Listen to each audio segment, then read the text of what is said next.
اعوذ باللہ من الشیطان الرجیم بسم اللہ الرحمن الرحیم الصلاۃ والسلام علیک یا سیدی یا رسول اللہ الصلاۃ والسلام علیک یا سیدی یا نبی اللہ الصلاۃ والسلام علیک یا خاتم الانبیاء اللہ والمرسلین سیدنا و نبینا و حبیبنا و قدوتنا و قرۃ اعیننا سیدنا محمد صلی اللہ علیہ وآلہ آلہ واصحابہ وبارک وسلم اما بعد السلام علیکم ورحمۃ اللہ وبرکاتہ۔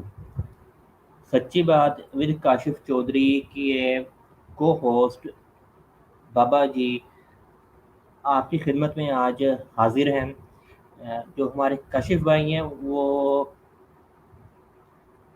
ذاتی مصروفیات کی وجہ سے کہیں بزی ہیں، اور ان کی جگہ میں آج ان کے چینل پر جو آج کا اہم ترین پروگرام ہے اس کی ہوسٹنگ کر رہا ہوں۔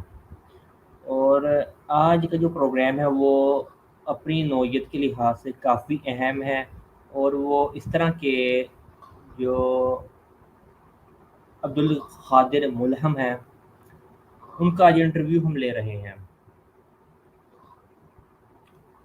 اور ہم پوچھیں گے اور ان کی زندگی کی جو کہانی ہے اس کی گہرائی میں جانے کی ہم کوشش کریں گے کہ آیا یہ کیسے ملہم بنے، اور کہاں کہاں یہ گئی دنیا میں، کیا کیا انہوں نے دنیا میں دیکھا ہو۔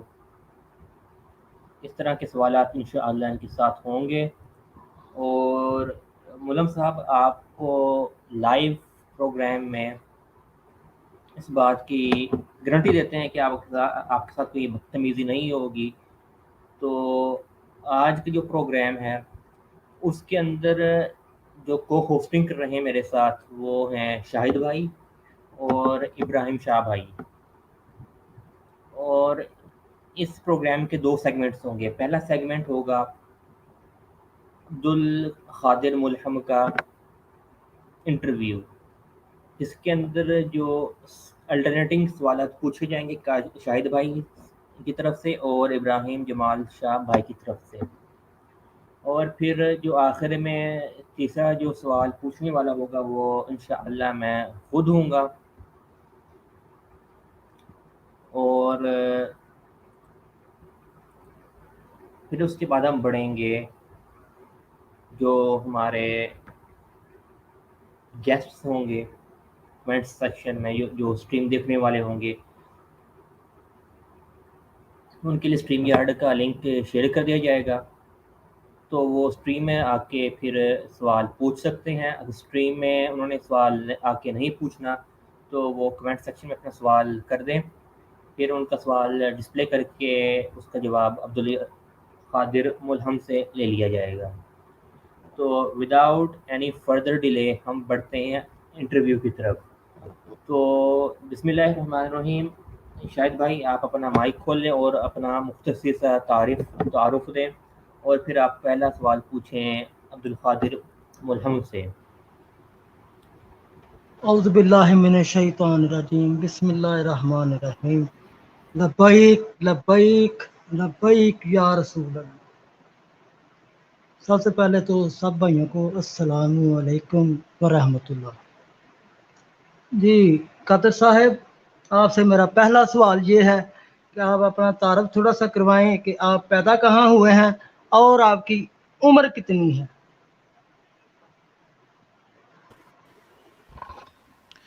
بسم اللہ الرحمن الرحیم، اللہم صلی علی سیدنا و مولانا محمد وبارک وسلم وصلی علیہ۔ میں ٹورانٹو کینیڈا میں پیدا ہوا ہوں، اور میرا پیدائش کا ڈیٹ ہے 7 جنوری 1989۔ تو میں قمری کیلنڈر کے مطابق 33 سال ہوں، اور یہ شمسی کیلنڈر کے مطابق 32 سال ہوں، یعنی میں 33 ایئرز اولڈ ہوں جی۔ تو اب جو اگلا آپ نے سوال بتایا ہے، کہ ایک شاہد بھائی معذرت کے ساتھ ایک ہاں سوال جی آپ پوچھیں گے اور ایک سوال ٹھیک ہے، ابراہیم شاہ بھائی پوچھیں ٹھیک گے. ہو گیا. تو اب اگلا سوال جو پوچھیں گے عبدالقادر مولم صاحب آپ سے، وہ ابراہیم جمال شاہ بھائی پوچھیں گے. جی ابراہیم بھائی. جی بسم اللہ الرحمن الرحیم. عبد القادر صاحب، کیونکہ آج کا فارمیٹ ہمارا اس طرح کا ہے کہ ہم ایک فرینک گپ شپ کر رہے ہیں، اس میں کوئی مناظرانہ یا مکالمانہ رنگ ہم نہیں لانا چاہتے، اس لیے ہم آپ سے شروع کریں گے اس سوال سے کہ آپ کو دین اسلام میں آپ نے جو آپ کے مطابق جو آپ ہیں جس میں آپ اس دین کی طرف جس میں آپ ہیں، میں پھر بار بار مجھ سے روز بات ہے کہ بچپن میں ہر بندہ، کیونکہ ہم دیکھتے ہیں کہ بچپن کی طرف سے لوگ راغب ہوتے ہیں، آپ مجھے بتا سکتے ہیں کہ کس سن سے آپ اس طرف راغب ہونا شروع ہوئے، یا اس کو یوں کر لیجئے کہ کس سن سے آپ کو یہ، یا کس وقت سے آپ کو یہ معلوم ہوا کہ اب آپ پر یہ مطلب کہ روحانی وارداتیں پیش ہو رہی ہیں، یہ جو آپ بتایا کرتے ہیں. اور یہ اور اس کے اندر آپ نے یہ بھی مجھے بتائیے گا کہ کیا آیا آپ پاکستان میں تھے جب آپ کو یہ ریئلائزیشن ہوئی، یا کدھر اور تھے؟ جی میں پاکستان میں تھا سن 2015 جب میرے ساتھ یہ سلسلہ شروع ہوئی، یہ الہام کا سلسلہ میرے ساتھ شروع ہوا. اس کے آغاز ہے 2015 میں. اور یہ بچپن کی جو آپ بات کر رہے ہیں، تو ہاں یہ بات ٹھیک ہے کہ بچپن میں بھی کچھ رغبت تھی، لیکن وہ جنرل تھی، اس میں کوئی خاص الہام کا جو سلسلہ جو ہے وہ تو 2015 میں میرے ساتھ شروع ہوئی. تو یہ آپ کا سوال کا جواب ہے. جی اچھا جی. جی جی ٹھیک ہو شاید گیا. بھائی کی دوسرا. جی شاہد بھائی اب آپ اپنا اگلا سوال کریں. شاہد بھائی. شاہد بھائی. چلیں، جب تک شاید بھائی آتے ہیں تب تک ہم دوسرا سوال کر لیتے ہیں کہ آپ، کیونکہ ظاہری بات ہے عبد القادر صاحب کے ٹین ایج کی ایئرز اس طرح کی ہوتی ہیں، اور ظاہری بات ہے آپ ایسے معاشرے میں زندہ تھے جدھر میں کس طرح کہوں کہ آزادی بہت ہے، شخصی آزادی. اس آزادی کو ٹیکل کرنے کے لیے ہر انسان ٹین ایج میں ذرا سی باغیانہ رنگ میں آ جاتا ہے. تو آپ مجھے بتا سکتے ہیں کہ آپ کی ٹین ایج ایئرز کس طرح کے گزرے، اور آپ کی کوئی اگر اچھی یادیں ہوں کینیڈا سے متعلق، یا کوئی آپ کی روحانی یادیں ہوں تو وہ بھی ہمیں پلیز بتائیے گا، اور اس کا ذرا تفصیل میں پلیز جواب دیجیے گا.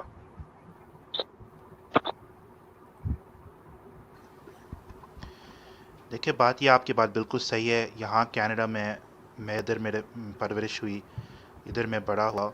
تو میرے ٹین ایج ایئرز ایسے تھے کہ اس زمانے میں ایک آئیڈینٹی کرائسس آیا کہ ہوں میں بیک گراؤنڈ میرا ہے کہ میں ایک انڈین یا پاکستانی ہوں، دیسی ہوں، اور اوپر سے مسلمان بھی ہوں. اور ایسے سماج میں، ایسے سوسائٹی میں نے پرورش پائی، یہاں پہ اکثر لوگ غیر مسلم ہے اور اکثر لوگ گورے انگریز ہے. تو ان کا اپنا الگ کلچر ہے، ان کا اپنا الگ خیالات ہے، ویلیوز ہے. تو میں نے پھر یہ فیصلہ کیا کہ کیا میں ایک مسلمان ہوں یا میں ایک کینیڈین ہوں، کیونکہ یہ میرے مطابق یہ دو چیزیں ہیں جو الگ الگ ہے. یا تو آپ ایک مسلم والا زندگی اختیار کریں گے، آپ ایک مسلم آئیڈینٹی، ایک مسلم جو شناخت ہے وہ آپ کا ہوگا، یا کینیڈین. جس طرح بہت سارے یہاں پہ بھی مسلمان آتے ہیں، لیکن وہ آہستہ آہستہ وہ پوری طور پہ وہ انگریز بن جاتے ہیں، وہ گورے بن جاتے ہیں، انہی کا کلچر اڈاپٹ کرتے ہیں. تو اسی زمانے میں میں نے یہ فیصلہ کیا کہ نہیں، میں جو ہے یہ ٹین ایج ایئرس کی بات کر رہا ہوں، میں ایک مسلمان ہوں، اور میں یہ جو لوگ ہیں، یہ جو گورے انگریز لوگ ہیں، میں ان کے ساتھ رہتا ہوں، لیکن میں ان سے الگ ہوں.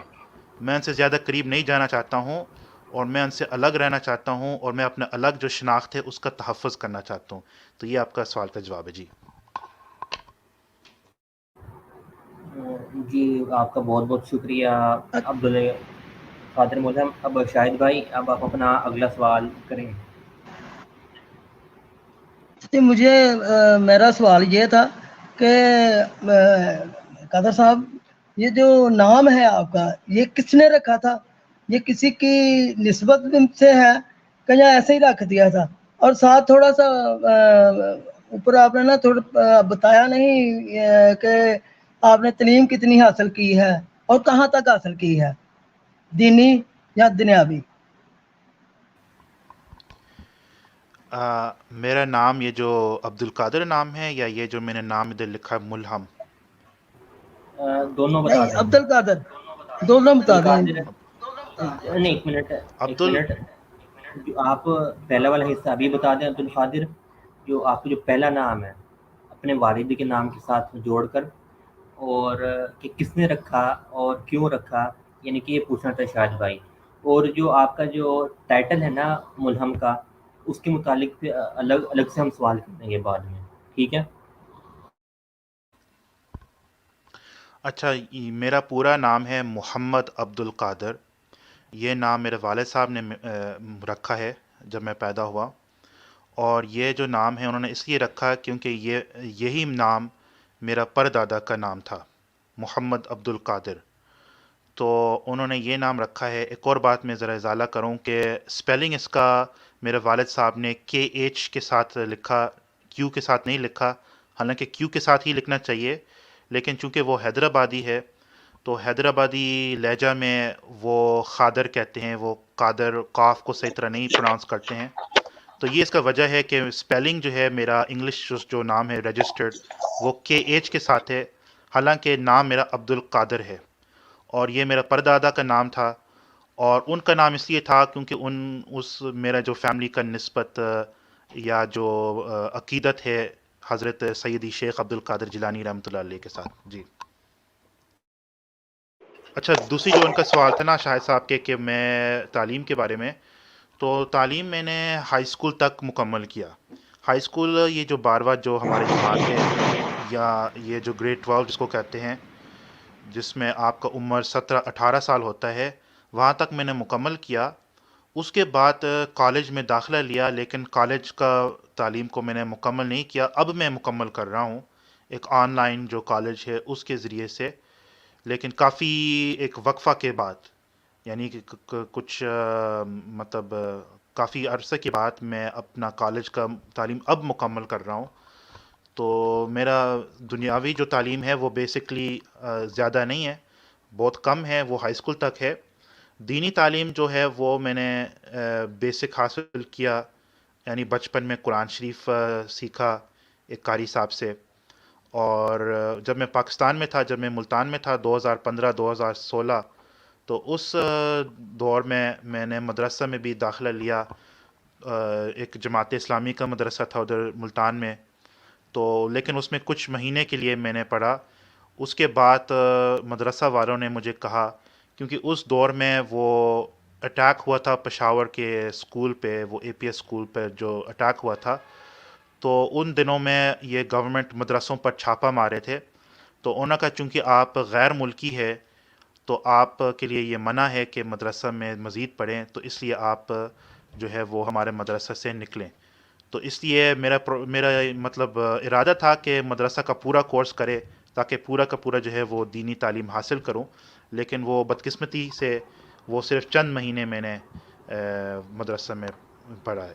جی جی، یہاں پر بس ایک چھوٹا سا سوال ہے ابراہیم شاہ بھائی کے سوال سے پہلے، وہ یہ کہ جو آپ نے بھی بتایا کہ آپ کو مزید جو مدرسے میں جو تعلیم تھی وہ اس لیے کنٹینیو نہیں کرنے دی گئی کہ آپ کے لیے وہاں پر ریسٹرکشنس لگا دی ہیں، تو یہ بتا سکتے ہیں کہ جو ریسٹرکشنس لگائی گئی تھیں وہ کس وجہ سے تھیں؟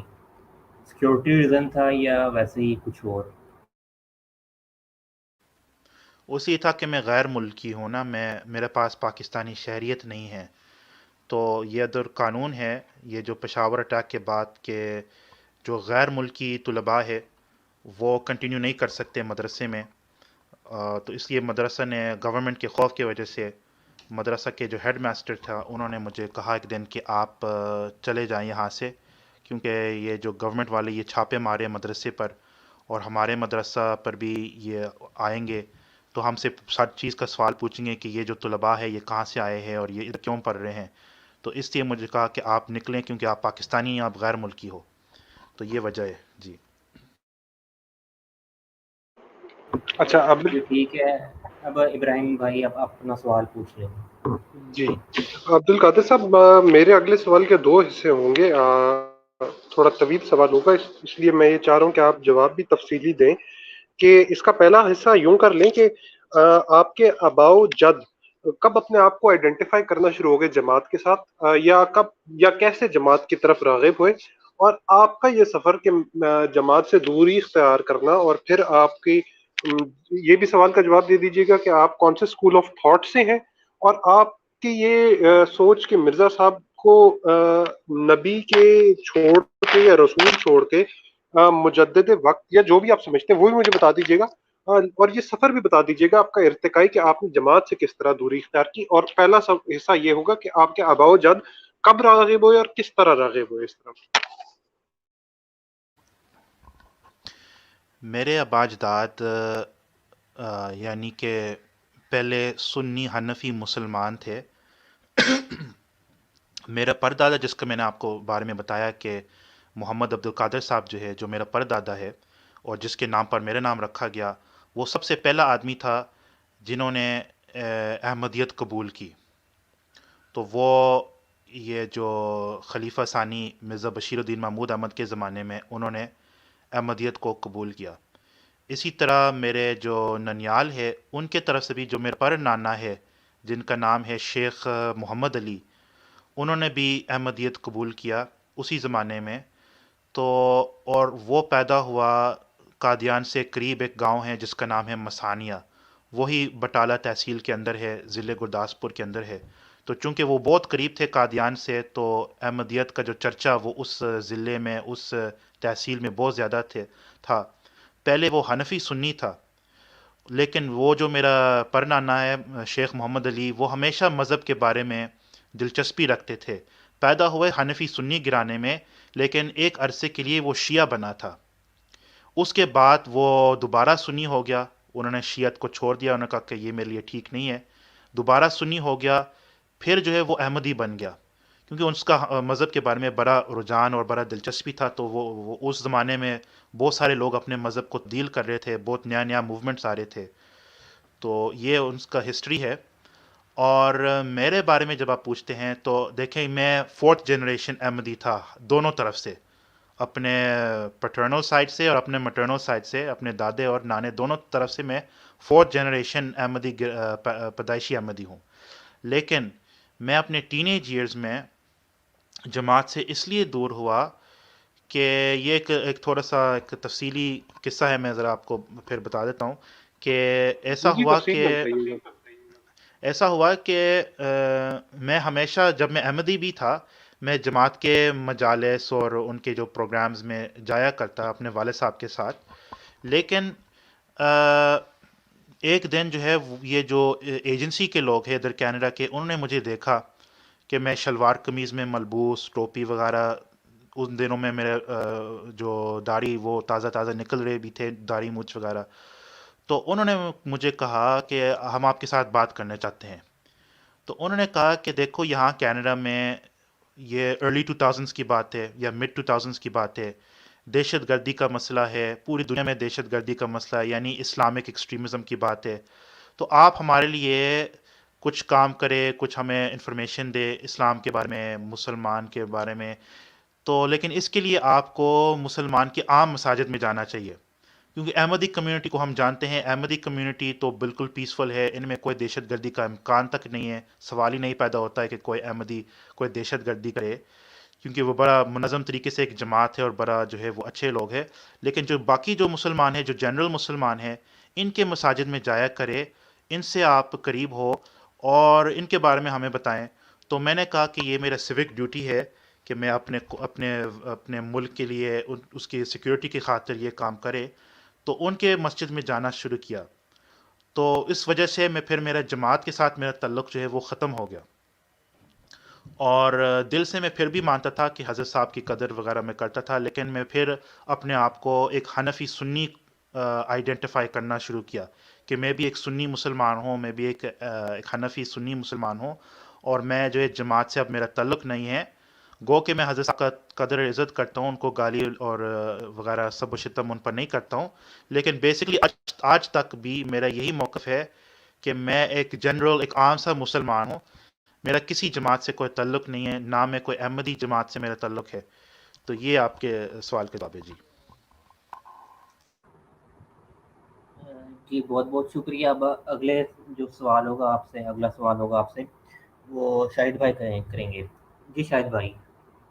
اچھا جی، میرا سوال ہے، میں تفصیل سے ہی سوال پوچھوں گا قادر صاحب. اب میرا سوال یہ ہے آپ سے، آپ شادی شدہ ہیں؟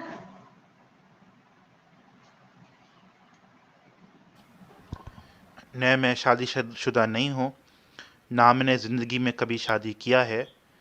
تو یہ ہو سکتا کہ میں شادی کروں مستقبل میں، لیکن میں شادی کے بارے میں میرا یہ رویہ ہے کہ اگرچہ یہ سنت ہے، یہ ضروری نہیں ہے، یعنی یہ کوئی واجب اور فرض نہیں ہے کہ انسان شادی کرے. ہے ہی سنت ہے، اچھی چیزیں کرنا چاہیے، لیکن ضروری نہیں ہے.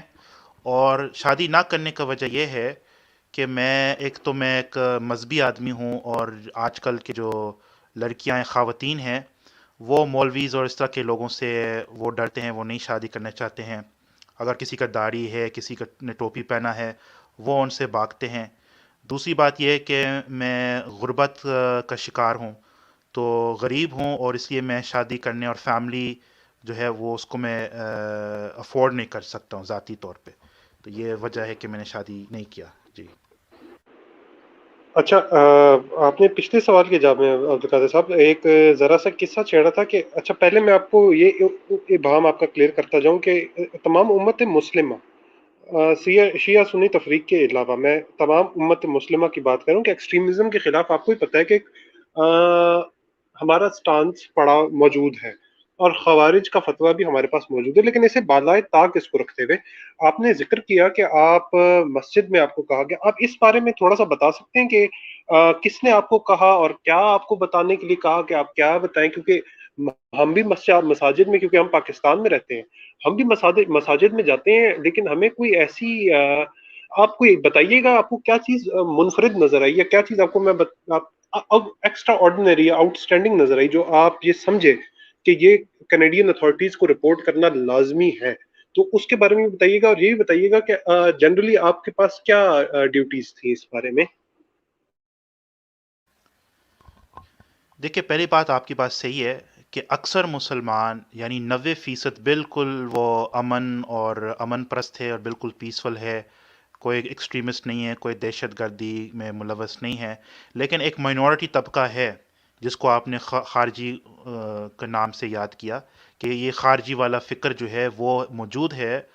اور یہ جو لوگ ہیں یہ زیادہ تر نوجوان ہیں، اور ان دنوں میں یعنی ارلی 2000s میں یہ لوگ اپنے عروج پہ تھے، کیونکہ وہ القاعدہ کا مسئلہ، وہ داعش کا مسئلہ، وہ وغیرہ وغیرہ، یہ لوگ ان دنوں میں، ابھی تازہ وہ 9/11 بھی ہوا تھا، تو افغانستان کا جنگ چل رہا تھا، عراق کا جنگ چل رہا تھا، تو القاعدہ اپنے عروج پہ تھا. اور ایک پریچر تھا ادھر ویسٹ کے اندر جس کا نام ہے انور اولکی، اور وہ بہت زیادہ جو ہے لوگوں میں دوش دلوا رہا تھا کہ ایکسٹریمسٹ بنو، القاعدہ کا حمایت کرے وغیرہ. تو اس کے وجہ سے، اس کے جو خطبے کی وجہ سے، مسلمان کے جو نوجوان طبقے، وہ ان کے ذہن خراب ہو رہے تھے. اور کچھ ایسے لوگ مسجد میں، جنرلی طور پر وہ سارے جو مسجد کے چلانے والے اور اکثر جو مسجد میں جو مصلی تھے وہ پیسفل لوگ ہیں، لیکن کچھ ایسے لوگ ہوں گے درمیان میں، کچھ کالی جو بھیڑے جس کو آپ کہتے ہیں، بلیک شیپ، وہ ہوتے ہیں. اور ان کو آئیڈینٹیفائی کرنا کہ بھائی، مطلب میرا یہ ڈیوٹی تھا کہ اگر آپ کوئی دیکھے، کوئی ایسا نوجوان ہے جو لگتا ہے کہ یہ ایکسٹریمسٹ والا سوچ کا حامل ہے، تو اس کو بارے میں ہمیں بتائیں. تو لیکن ہو سکتا کہ صرف اس کا سوچ ہی وہ ایکسٹریمسٹ ہو، یہ نہیں کہ وہ خود دہشت گرد ہے، وہ خود اس کا کوئی ارادہ ہے کسی کو قتل کرنے کا یا دھماکہ کرنے کا. لیکن اس کے بارے میں تاکہ وہ سیکیورٹی ایجنسی ان کو مانیٹر کرے. تو یہ جو ہے ہمارا ایجنسیز ایسے ہی کام کرتے ہیں. ہمارا جو ادھر ایجنسی ہے اس کا نام ہے Canadian security and intelligence service, یعنی سیسس. تو سیسس کے لیے میں کام کر رہا تھا ان دنوں میں. تو لیکن جیسے کہ یہ مسئلہ ٹل گیا، یا یہ تھوڑا سا ٹیمپریچر ڈراپ ہو گیا، ایکسٹریمزم کا، تو میں نے ان کے ساتھ پھر کنٹینیو نہیں کیا. تو یہ بات ہے. جی جی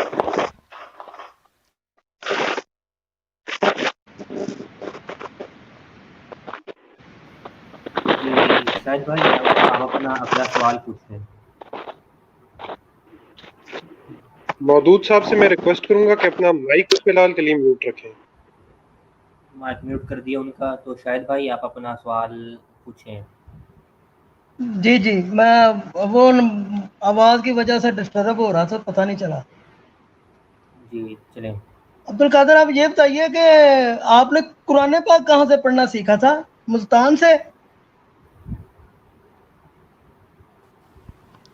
قرآن پاک شروع بچپن میں ادھر کینیڈا میں ایک قاری صاحب ہم آیا کرتے ہمارے گھر میں، تو میرے اور میرے جو چھوٹی بہن ہے ہم دونوں ان کے ساتھ بیٹھ کر ہم قرآن پڑھتے تھے، قرآن سیکھتے. پہلے ہم نے نورانی قاعدہ یہ جو سورن القرآن ہے وہ ان سے سیکھا. یہ بہت پرانی بات ہے، ہم 4 5 6 سال اس عمر میں نے قاری صاحب سے قرآن سیکھا ہے. جی تو یہاں پر جو شاہد بھائی کا سوال ہے میں مزید اس کو تھوڑا لمبا کر دیتا ہاں ہوں جی ہاں سوال جی، کو. تو کر دیں. تفسیر وغیرہ کہاں سے آپ نے پڑھی ہے اور کون کون سی پڑھی ہے، اور سب سے پہلے کس نے آپ کو سجیسٹ کیا تھا کہ تفسیر پڑھیں، اور کیا کبھی جماعت احمدیہ کی آپ نے کوئی تفسیر پڑھی ہے؟ جی پہلا تفسیر جب میں مطلب بچپن میں یعنی کہ ٹین ایج ایئرز اور بچپن کے درمیان میں نے شروع کیا، وہ حضرت مرزا بشیر الدین محمود احمد کی جو تفسیر صغیر ہے، تو انگلش میں اس کا پبلیکیشن ہے 5 والیوم کامنٹری کے نام پہ.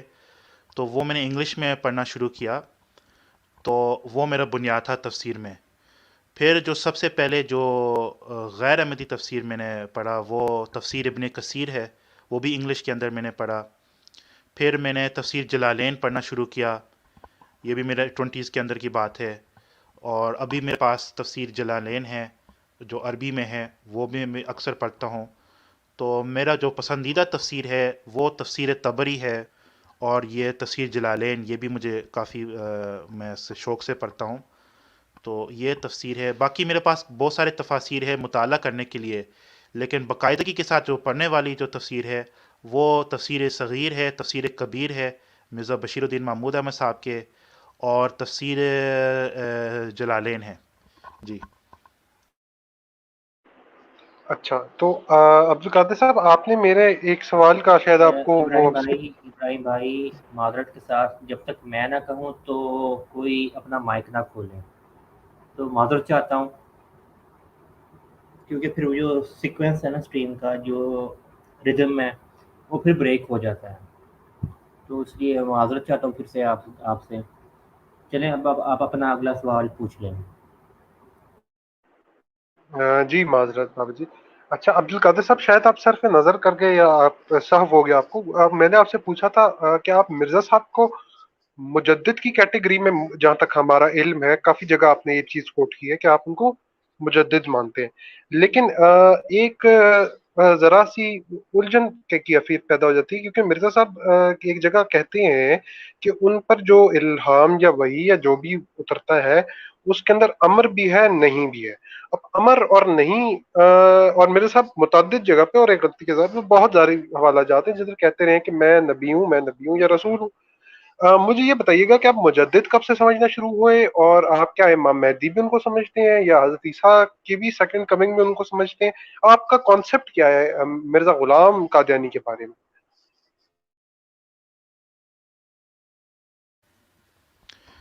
دیکھیں، میں مختصر جواب دینے کی کوشش کرتا ہوں، اگرچہ یہ جواب تفصیل چاہتا ہے. بات یہ ہے کہ حضرت صاحب کو میں مجدد اس لیے مانتا ہوں کیونکہ میں نے ان کے کتابیں کا مطالعہ کیا ہے. یہ دیکھیں ان کے جو کتابیں میرے پاس ہے اوریجنل فارم میں، روحانی خزائن وغیرہ میرے پاس پورا کلیکشن ہے. تو یہاں سے پتہ چلا کہ بنیادی طور پر ان کا دعویٰ مسیح موعود کا ہے اور مجدد کا ہے. نبی آپ کہہ سکتے ہیں، لیکن ایک شرط کے ساتھ کہ یہ امتی نبوت کا تصور آپ کو پتہ ہو، کہ وہ ان کا دعویٰ یہ کہ میں امتی نبی ہوں، غیر تشریعی نبی ہوں اور ذلی بروزی نبی ہوں. تو یہ بھی میں بات تسلیم کرتا ہوں کہ یہ بالکل ایک جائز دعویٰ ہے، اور یہ ان کے لیے ایک یہ اس کا اہل ہے کہ یہ ایسا دعویٰ کرے، اور یہ ایسا ہی ہے۔ بات دراصل یہ ہے کہ یہ جو آپ نے کہا کہ وحی میں امر بھی ہے نہی بھی ہے، یہ انہوں نے یہ دعویٰ کیا ہے، اگر آپ اس حوالہ کو دوبارہ دیکھیں اور اس کے حاشیہ کو پڑھیں جہاں پہ انہوں نے یہ کہا ہے کہ میرے وحی کے اندر امر بھی ہے، اوامر بھی ہے اور نواہی بھی ہے، تو انہوں نے یہ واضح کیا کہ مراد یہ ہے کہ وہی اوامر اور وہی نواحی جو آلریڈی موجود ہے شریعت کے اندر، جو قرآن اور سنت میں آلریڈی موجود ہے، اس کو تازہ کرنے کے لیے یا اس کو دوبارہ پیش کرنے کے لیے وہ والا اوامر ہے۔ انہوں نے خود مثالیں پیش کی حاشیے کے اندر کہ مثلا نماز پڑھو، مثلا چوری نہ کرو، مثلا قتل نہ کرو وغیرہ۔ تو یہ جو اوامر اور نواہی ہے یہ آلریڈی موجود ہے شریعت کے اندر، یہ کوئی نیا احکامات نہیں ہے۔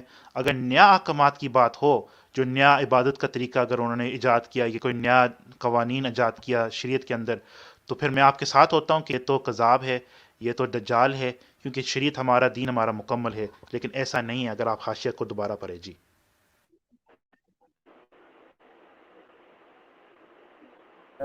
جی، تو یہاں پر میرا جو سوال ہے، یہ کس نے اپنا یہ مائک کھولا ہوا ہے؟ شاہد بھائی ایک منٹ۔ اچھا، آپ نے کیا کہتے ہیں ابھی بیان کیا کہ جو مرزا صاحب تھے وہ ایک شرط کی صورت میں جو ہے نا وہ نبی ہو سکتا ہے، ایسے ہی ہے نا؟ تو سوال یہ کہ آپ کے نزدیک نبوت کی کتنی اقسام ہیں، اور آپ خود کو کون سی کیٹیگری میں رکھتے ہیں؟ جو کیٹیگری والا سوال ہوگا وہ میں پھر شاہد بھائی والے سوال کے بعد میں پھر ریپیٹ کر دوں گا، باقی اقسام آپ گنوا دیں۔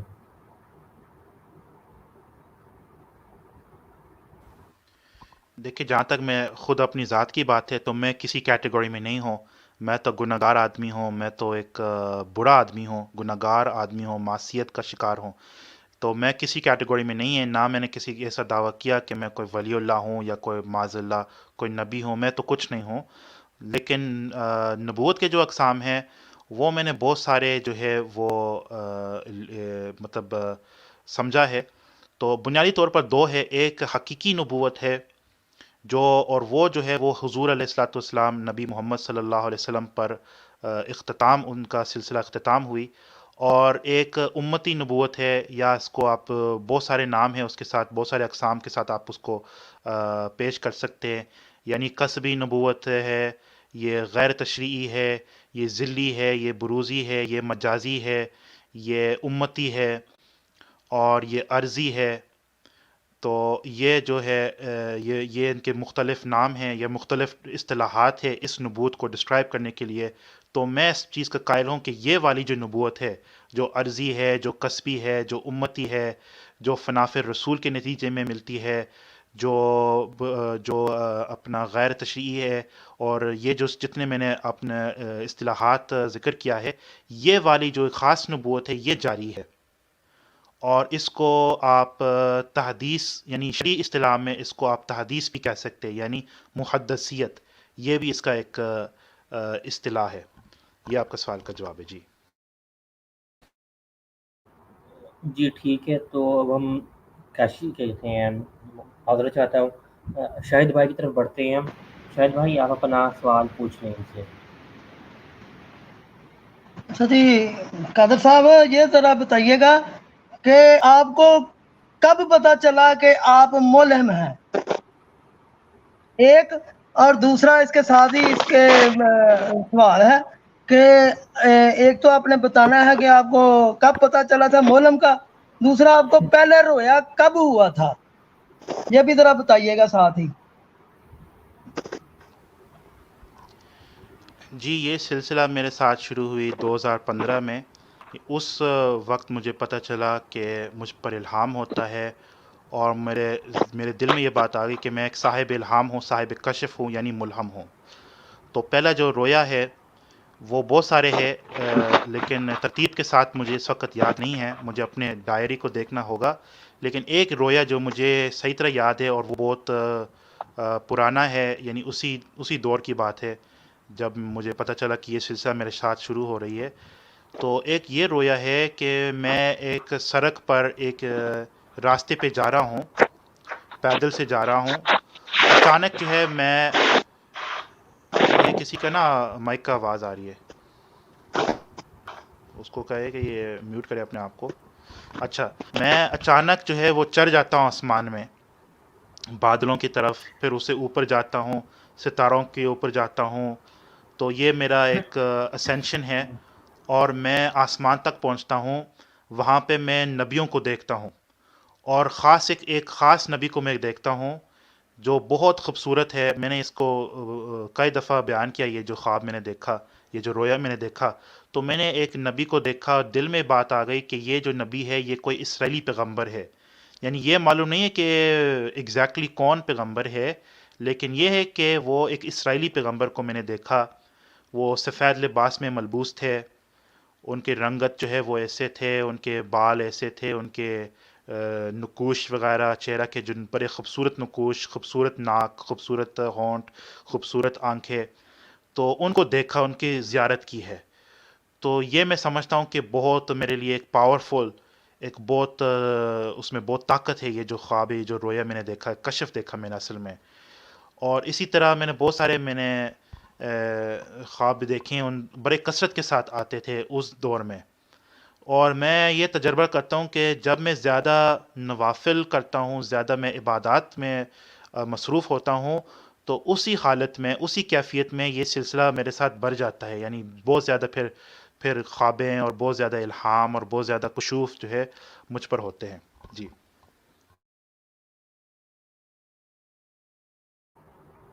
جی ابراہیم بھائی، اب اپنا سوال پوچھیں ان سے.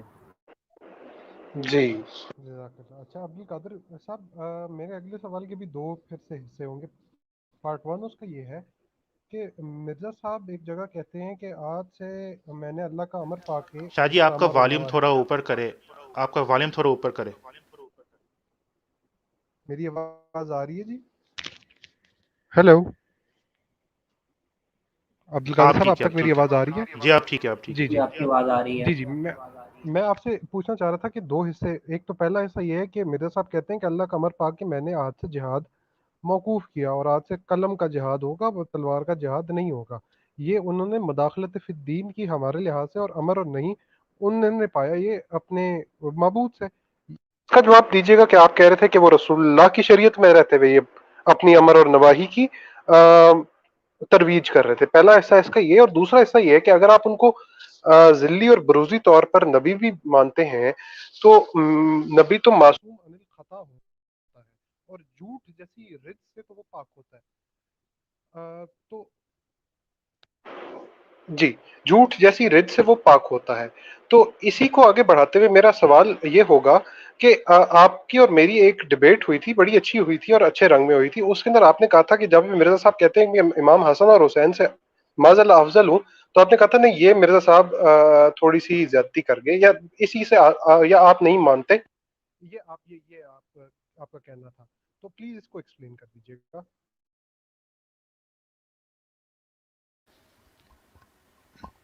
دیکھیں شاہ جی، آپ کا آواز کا تھوڑا سا وہ اوپر نیچے جاتا ہے. تو کچھ سوال کا حصہ میں نے سنا ہے، تو میں ان کا جواب دیتا ہوں. پہلی بات یہ ہے کہ حضرت مرزا صاحب کو میں معصوم عن الخطا نہیں سمجھتا ہوں. تو اس لیے میں ان سے بھی بعض چیز میں اختلاف کرتا ہوں، علمی اختلاف کرتا ہوں. تو اور کیونکہ مجدد جو ہے وہ ان کا بنیادی مقام مجدد کا ہے، تو مجدد جو ہے وہ اگرچہ معمور من اللہ ہوتے ہیں، وہ اللہ کی طرف سے ہوتے ہیں، لیکن وہ معصوم عن الخطا نہیں. یعنی کہ ان کی ہر بات جو ہے وہ کوئی لوہے کی بات نہیں ہے کہ ان کے ساتھ اختلاف نہیں کیا جا سکتا ہے. ہاں، ان کی اکثر باتیں وہ حق پہ ہے اور وہ سچ ہے، لیکن ہو سکتا ہے ان سے بھی غلطی یا اجتہادی خطا ان سے بھی سرزد ہو. یہ اس لیے میں اس کو واضح کرنا چاہتا ہوں. تو جو حقیقی نبی ہے وہ تو معصوم عن الخطا ہوتے ہیں، جو حقیقی نبی ہے. تو آخری حقیقی نبی حضرت محمد مصطفیٰ صلی اللہ علیہ وسلم ہے. تو آپ کے بعد کوئی شخص ایسا نہیں ہے جو معصوم عن الخطا ہو. یہ میرا اپنا عقیدہ ہے. پھر آپ نے جہاد کے بارے میں پوچھا کہ اگر مرزا صاحب نے شریعت کو تبدیل نہیں کیا یا مداخلت نہیں کی شریعت کے اندر تو انہوں نے جہاد کو منسوخ کیسے کیا؟ تو اس کے دو جواب ہے. ایک یہ ہے کہ خود ہمارے دین کے اندر یہ پیشن گوئی موجود ہے آلریڈی سے کہ جب مسیح آئے گا وہ حرب کو یعنی جنگ کو ختم کرے گا اور جزیہ کو بھی ختم کرے گا. تو یہ ایک پیشن گوئی آلریڈی جو ہے وہ حدیث کے اندر ہے. تو اگر حضرت صاحب نے اپنے آپ کو وہ والا مسیح سمجھا ہے کہ میں وہی مسیح ہوں جن کا آنے کا یہ مقصد ہے کہ وہ جنگ کو، وہ جزیہ کو، وہ یہ والا جو سلسلہ کو ختم کرے، تو وہ اپنی طرف سے نہیں کر رہے ہیں، وہ ان کا ذاتی جو ہے مداخلت نہیں ہے، بلکہ وہ پیشن گوئی کو پورے کرے جو خود حضور علیہ الصلوۃ والسلام کی بشارت ہے یا پیشن گوئی ہے. اس کا دوسرا جواب یہ ہے کہ حضرت صاحب نے وہ جہاد کو کینسل کیا یا منسوخ کیا جو اصل میں جہاد اگریسو، جو جس کو جہاد کہتے ہیں، افینسو جہاد جس کو کہتے ہیں، جو ڈیفینسو جہاد ہے جس کا بنیاد قرآن میں ہے، جس کا بنیاد سنت میں ہے، احادیث میں ہے. ڈیفینسو جہاد کو آپ نے ہرگز اس کو منع نہیں کیا. ڈیفینسو جہاد کا یہ معنی ہے کہ اگر کوئی قوت جو ہے وہ آپ پر حملہ کرتے ہیں، آپ کو اٹیک کرتے ہیں، آپ کو آکیوپائی کرتے ہیں، آپ کے گھر پر قبضہ کرتے ہیں، تو آپ کا حق ہے کہ آپ اپنا دفاع کرے، تلوار کے ساتھ بھی دفاع کرے، اسلحے کے ساتھ بھی دفاع کرے. یہ آپ کا بنیادی حق ہے، اور یہی جہاد کا تصور ہے، جہاد بالسیف کا، جس کا کیونکہ جہاد کے بھی اقسام ہیں، اور جہاد بالسیف جو ایک چھوٹا جہاد ہے، ایک بڑا جہاد بھی ہے، لیکن کیونکہ ہم جہاد صغیر کی بات کر رہے ہیں، چھوٹا جہاد یعنی جہاد بالسیف، تلوار کے ساتھ جو جہاد ہے، وہ جہاد اس کا مقصد صرف اور صرف خالصتاً دفاع ہے، کہ لوگ اپنے دفاع کرے، مسلمان اپنے دفاع کرے. تو جس طرح کہ حضور علیہ الصلوۃ والسلام جنگ بدر میں، جنگ احد میں، جنگ خندق میں، اور جتنے غزوات ہیں، یہ سارے کے سارے دفاعی تھے. ان میں سے کسی میں حضور علیہ الصلوۃ والسلام یا صحابہ کرام نے تجاوز نہیں کی کہ انہوں نے بلا وجہ کسی قوم کے ساتھ لڑنا شروع کیا. ہمیشہ اپنے دفاع کیا. تو دفاعی جو جنگ ہے، یہ اس کو جہاد ہم سمجھتے ہیں. اور حضرت صاحب نے شہادت القرآن اور دوسرے جو حوالے میرے پاس ہے، ان کو ہرگز کبھی نہیں کہا کہ یہ منسوخ ہے، بلکہ یہ تو جاری ہے قیامت تک کے لیے. جی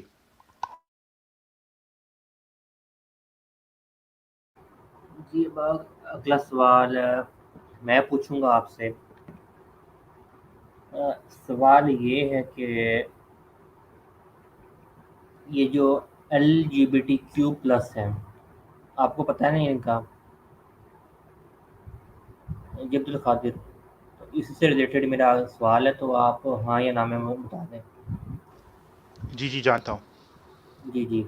تو کیا آپ یہ جو کام کرتے ہیں، جو ایسی ریلیشنس بناتے ہیں LGBTQ+ بیسس پر، جن کو ہم عام الفاظ میں گے بھی کہتے ہیں، تو آپ کی نظر میں یہ اخلاقاً کیسا ہے، اور یہ کرنا درست ہے شریعت کی روشنی میں، یا ہیومینٹی وائز انسانیت کو دیکھتے ہوئے؟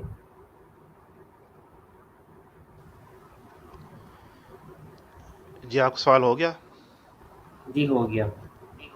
اچھا، دیکھیں یہ غیر فطرتی عمل ہے، اور یہ جس کو لواطت کہتے ہیں، یہ بالکل ایک خباثت ہے، اور بالکل صرف ہماری شریعت کی بات ہے نہیں ہے. ہر شریعت میں، ہر دین کے اندر، جو آسمانی دین ہے، یعنی موسوی شریعت میں بھی، ابراہیمی، ہر شریعت میں یہ کام منع ہے، بلکہ یہ سخت منع ہے، اور یہ سخت گناہ ہے، اور یہ ایک قسم کی بغاوت بھی ہے اللہ کے خلاف. اس لیے جو صدوم کا واقعہ آپ لوگ جانتے، قوم لوط کا جو واقعہ ہے، جس کا ذکر قرآن میں بھی ہے اور تورات شریف میں بھی ہے، تو عبرتناک جو ان کا انجام ہوا، تو میں اس کا بالکل اس کے خلاف ہوں. ہاں، ادھر ویسٹ کے اندر اس چیز کی اجازت ہے، یعنی یہ صرف اجازت نہیں ہے، بلکہ اس چیز کو احترام کے نظر سے دیکھا جاتا ہے. یہاں کے جو گورے انگریز کا جو سماج ہے، یہ اس چیز کو سیلیبریٹ کرتے ہیں، اس کو پرائڈ پریڈ جس کو کہتے ہیں، یعنی اس پر ایک پریڈ ہوتا ہے جس میں یہ لوگ اس چیز کو سیلیبریٹ کرتے ہیں سڑکوں پر، اور فخری طور پہ کہتے ہیں کہ ہم LGBTQ جو بھی ہے. تو کیونکہ ہمارا ادھر قانون یہ ہے کہ ہم نفرت نہیں پھیلا سکتے ہیں، اور ان کے خلاف بات نہیں کر سکتے ہیں، تو اس لیے ہم مطلب اپنے ہی لوگوں کو کہتے ہیں، یعنی اپنی مسجد کے اندر یا اپنے گھروں کے اندر ان کے خلاف بات کرتے ہیں، لیکن اعلانیہ باہر جا کر اور ان کے خلاف بات کرنا، یہ پھر انسان کو کچھ نقصان کا سامنا ہو سکتا ہے۔ لیکن اس کے باوجود میں اس کے لیے تیار ہوں، اگر اللہ پاک مجھے اس کے لیے معمور کرے کہ اس کے خلاف بات کرے، تو میں تکلیف اٹھانے کے لیے تیار ہوں کہ یہ جو گے ہے، یہ جو لواطت پرست لوگ ہیں، ان کے خلاف میں بات کروں اور آواز اٹھائیں، چاہے جیل جانا پڑے یا چاہے جو ہے وہ کوئی جرمانہ کا سامنا پڑے، لیکن اللہ کی جو قانون ہے وہ سب سے اعلیٰ ہے، اور انسان کا قانون جو ہے وہ اگر اللہ کے قانون کے ساتھ ٹکراتا ہے تو ہم اللہ کا قانون کا احترام کریں گے، نہ کہ انسان کا بنائی جو قانون ہے۔ تو اس لیے جو LGBTQ ہے، یہ بالکل ایک خباثت ہے، لیکن ابھی میں اس کے خلاف کھل کر بات نہیں کر رہا ہوں کیونکہ یہاں کچھ قانون ہیں، لیکن اگر اللہ مجھے معمور کرے، کہ اللہ مجھے الہام کرے کہ آپ اس کے خلاف بات کرے، اس صورت میں ضرور جو ہے اللہ کی بات مانوں گا اور اس کے خلاف بات کروں گا۔ جی جی، تو اگلا سوال ابراہیم شاہ بھائی کریں گے، اور اس کے بعد پھر مزید 2 سوال ہوں گے، وہ میں اکٹھے کروں گا۔ پھر اچھا عبد القادر صاحب میرے منٹ جی معذرت، پھر یہ تقریباً کوئی 13 منٹ رہ گئے ہیں، تو کوشش کریں گے جو انٹرویو ہے نا ان 13 منٹ کے اندر وائنڈ اپ کرتے، پھر انشاءاللہ ہم بڑھیں گے گیسٹس کی طرف سے سوال و جوابات کے سیشن پر۔ جی، اب آپ اپنا سوال کر سکتے ہیں۔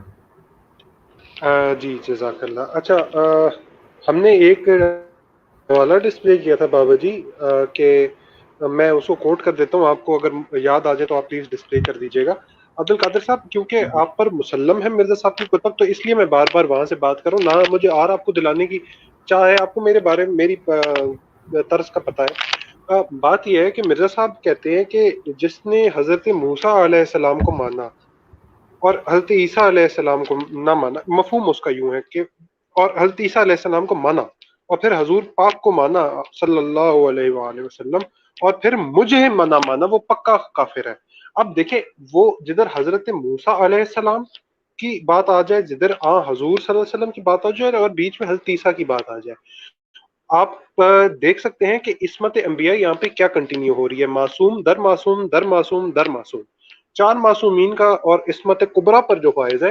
اور آخر میں تو مرزا صاحب نے اپنے سے پہلے جن کا نام لیا، وہ تو وہاں پہ تو سر تسلیم خم ہم کرتے ہیں ان کی ہر بات پہ۔ وہ کہتے ہیں کہ اگر رسول اللہ صلی اللہ علیہ وسلم کی بھی بیعت کے بعد مجھے نہ مانا تو کافر ہو جائے گا آدمی۔ اس کے بارے میں آپ کا کیا خیال ہے؟ اور دوسری بات یہ ہے کہ امر اور نہیں جس طرح، تو آپ کیا یہ سمجھتے ہیں کہ امام مہدی جب اگر آ گئے ہیں یا اگر آئیں گے تو وہ کیا صرف یہی بات کرنے آئیں گے کہ نماز کی بات کرو اور روزے کی بات کرو؟ کیونکہ یہ بات تو عام ہے بھی امت مسلمہ میں، اور کافی لوگ اس پر قائم ہیں۔ تو مجھے بتائیے گا کہ کیا ایسی چیز تھی مرزا صاحب کی کہ ان کی ٹیچنگ کو ایلیویٹ کرتی ہے اس لیول پہ جا کے جہاں پہ ہم ان کو مجدد گردانتے ہیں، آپ کے نزدیک وہ مجدد گردانے جائیں؟ اور پھر بات یہ ہے کہ جہاد والا آپ نے بات میری ابھی تک ادھر ہی بات اس میں رہ گئی کہ تلوار سے جہاد مرزا صاحب نے کہا کہ جاری نہیں ہوگا۔ اب ہمارے نزدیک امام مہدی جو آئیں گے وہ قتال بھی فرمائیں گے اور دنیا میں ایک عدل و انصاف کا ایک نظام قائم کریں گے، جزیہ موقوف کریں گے۔ تو ان میں سے کوئی کام ہمیں مرزا صاحب کی زندگی میں بسط معذرت نظر نہیں آتا، اور حوالہ آپ کے سامنے اگر آپ دیکھ سکیں تو اس کی روشنی میں آپ کیا فرمائیے گا؟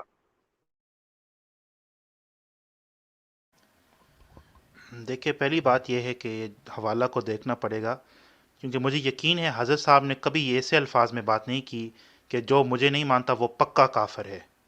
تو یہ پکا کافر والی عبد بات اس القادر کو صاحب، آپ کو آئی ایم سوری، میں تھوڑی سی دیر کے لیے منتقل ہو رہا ہوں، یہ آپ کے سامنے حوالہ ہے، اگر آپ دیکھ سکتے ہیں اس کو۔ جی یہ بہت چھوٹا ہے، آپ اگر اس کو پڑھ سکتے ہیں اپنے آواز بلند کے ساتھ تو میں سنتا ہوں۔ جی بابا جی اگر آپ اس کو پڑھ دیجئے گا اور وہاں سے پڑھیے گا کہ سخت، یہاں سے کہ ہر ایک ایسا شخص، یہاں سے پڑھیے گا۔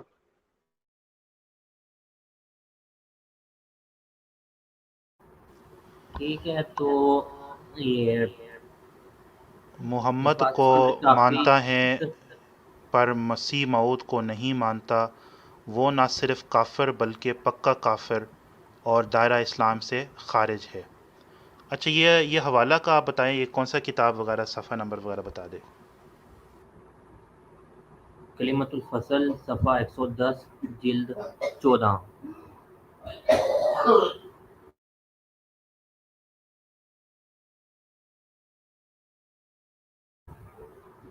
کلمۃ الفصل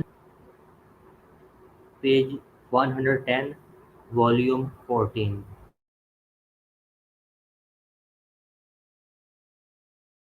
عبد القادر صاحب آپ کا مائک میوٹ ہے۔ جی آواز آ رہی ہے اب ابراہیم شاہ صاحب؟ جی جی جی جی، شاہ لاؤڈ اینڈ صاحب، کلیئر۔ یہ میں کہہ رہا ہوں کہ یہ جو کتاب ہے کلمۃ الفصل، یہ حضرت مرزا غلام احمد کی کتاب نہیں ہے، پہلی بات یہ ہے۔ جی اس جی، ایک منٹ، لیکن خلیفہ کی تو ہے نا۔ وہ تو اسی ٹھیک ہے سے نا، ملتا جلتا ان کا موقف سے ایک میں منٹ اختلاف خادر، کرتا ہوں۔ جی اسی سے ملتا جلتا میں حوالہ مرزا صاحب کی کتاب سے دکھا سکتا ہوں۔ جی ٹھیک ہے، دیکھیں پہلی بات یہ نا، ہم اپنے اس انٹرویو کو کریں نا، آپ مجھ سے سوال کریں میرے ذات کے بارے میں وغیرہ، حضرت صاحب کی جو رائٹنگس ہے اس پر ہم بات کریں گے بعد میں صرف مختصر یہ جواب دیتا ہوں کہ حضرت صاحب کی ایک اور جگہ پہ انہوں نے لکھا ہے کہ جو شخص مجھے نہیں مانتا وہ کافر نہیں ہے، جو شخص مجھے نہیں مانتا وہ ضال ہے، یعنی وہ گمراہ ہے، اس سے زیادہ نہیں کہ وہ کافر ہے۔ یہ میرے پاس حوالہ ہے، میں بعد میں آپ کے ساتھ شیئر کر سکتا ہوں۔ تو میرا اپنا موقف ہے کہ حضرت مرزا غلام احمد کو یا کسی مجدد کو انکار کرنے سے انسان کافر نہیں ہو سکتا۔ یہ تکفیر کے بارے میں میرا بہت واضح موقف یہ ہے کہ کوئی بھی شخص اگر کلمہ پڑھتا ہے وہ مسلمان ہے، چاہے وہ کسی مجدد کو مانتا یا نہیں مانتا، یہ اس کے ایمان اور کفر کا سوال نہیں ہے۔ اور باقی یہ جو انہوں نے سوال کیا مجدد کے بارے میں کہ اگر مجدد کا یہی کام ہے تو ان کا کیا اسپیشلٹی ہے، اصل بات یہ مجدد جو ہے وہ صرف ریوائیو کرتا ہے، ایک محیی دین ہے۔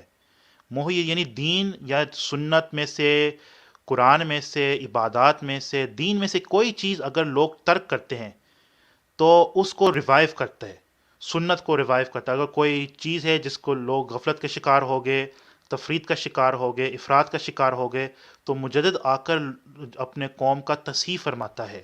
یہ مجدد کا کام، مجدد کا ہرگز یہ کوئی کام نہیں کہ کوئی نیا تعلیمات لے کے آئے، کوئی نیا جو احکامات لے کے آئے یا کوئی نیا عبادت کا طریقہ لے کے آئے، یہ تو پھر بدعت ہے۔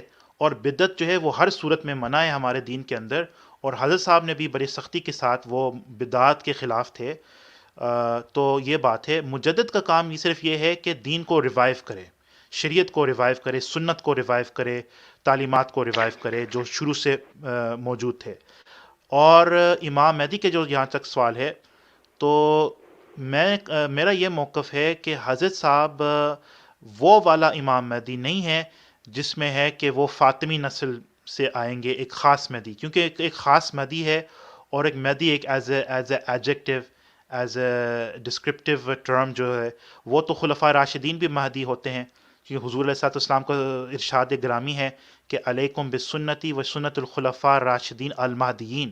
تو ابو بکر بھی مہدی ہے، عمر بھی مہدی ہے، عثمان بھی مہدی ہے، علی بھی مہدی ہے، امام حسن بھی مہدی ہے، اولیاء کرام ہوتے ہیں مہدی ہوتے ہیں، لیکن ایک خاص المہدی جو ہے، جو فاطمی مہدی جس کو آپ کہتے ہیں، یا القائم کے اصطلاح بھی ہے، تو میں سمجھتا ہوں کہ انہوں نے ابھی آنا ہے، تو وہ جو ہے ایک دولت کو قائم کریں گے جس میں انصاف ہوگا، جس میں عدل ہوگا، اور وہ تلوار کے ذریعے سے یا اسلحہ کے ذریعے سے ہو سکتا ہے وہ ایسا کرے، لیکن وہ جو ہے وہ انہوں نے ابھی آنا ہے، یہ میرا عقیدت کے مطابق۔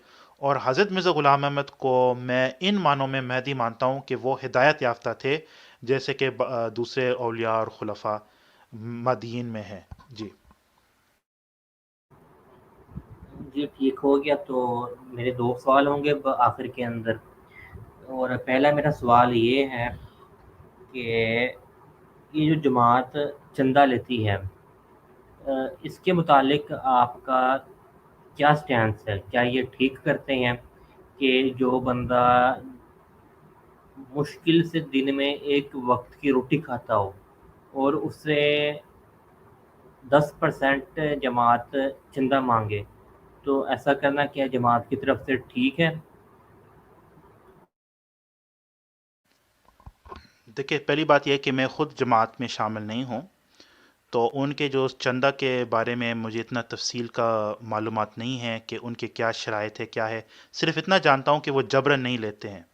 یعنی اگر آپ چندہ دیتے ہیں، آپ نے ایک وصیت کی ہے، اور جنہوں نے وصیت کی ان کو موسی کہتے ہیں، کہ جو لوگ ایک وصیت کرتے ہیں کہ ہم اپنے پوری زندگی میں مرتے دم تک ہم اپنے مال کے کچھ حصے وہ سالانہ یا ماہانہ یا پتہ نہیں کون سے وہ پیریڈ ہے وہ دیں گے جماعت کو. تو یہ انہوں نے خود وصیت کی، یعنی کہ وہ اپنی رضا سے اپنی مرضی سے دے رہے ہیں، تو وہ ایک چیز ہے. یا جماعت میں شامل ہونے کے لیے اس سے تھوڑا سا کم جو ہے ایک پرسنٹیج ہے، اس کو چندہ عام کہتے ہیں، اس کے لیے ہر لازمی ہے جو جماعت میں شامل ہوتا ہے. اگر انہوں نے نہیں دینا ہے تو وہ جماعت میں شامل نہ ہو. یعنی کہ یہ کوئی جبرن ایک امر نہیں ہے کہ اگر کوئی چندہ نہیں دیتا ہے تو اس کے ساتھ ظلم ہوتا ہے. اگر نہیں دینا تو وہ جماعت میں کیوں شامل ہوا؟ کیونکہ جب بھی آپ کسی جماعت میں کسی آرگنائزیشن میں شامل ہوتے ہیں، اس کا مطلب ہے کہ آپ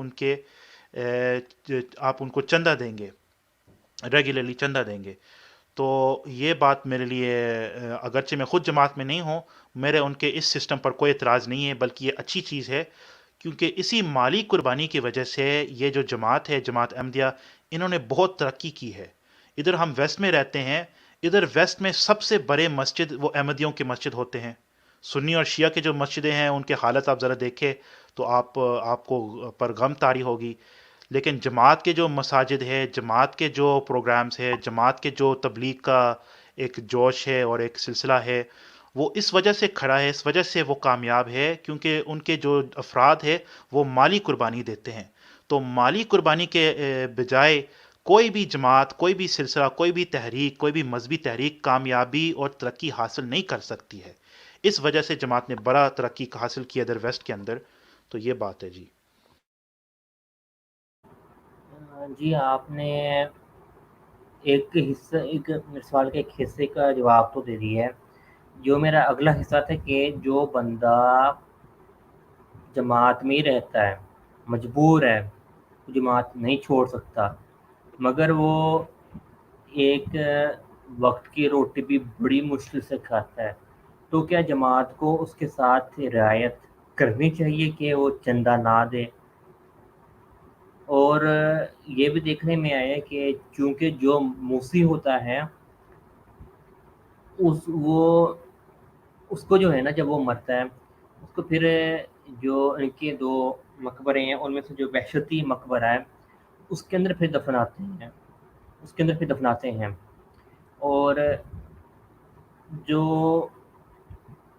1 یا 2 مرتبہ اوپر نیچے کر جائے اپنا چندہ دینے میں، یعنی ڈیلے ہو جائے یا کسی بنا پر وہ 1 یا 2 مرتبہ دے نہ پائے، تو پھر اس کو جو ہے نا بڑی بے دردی سے جو ہے نا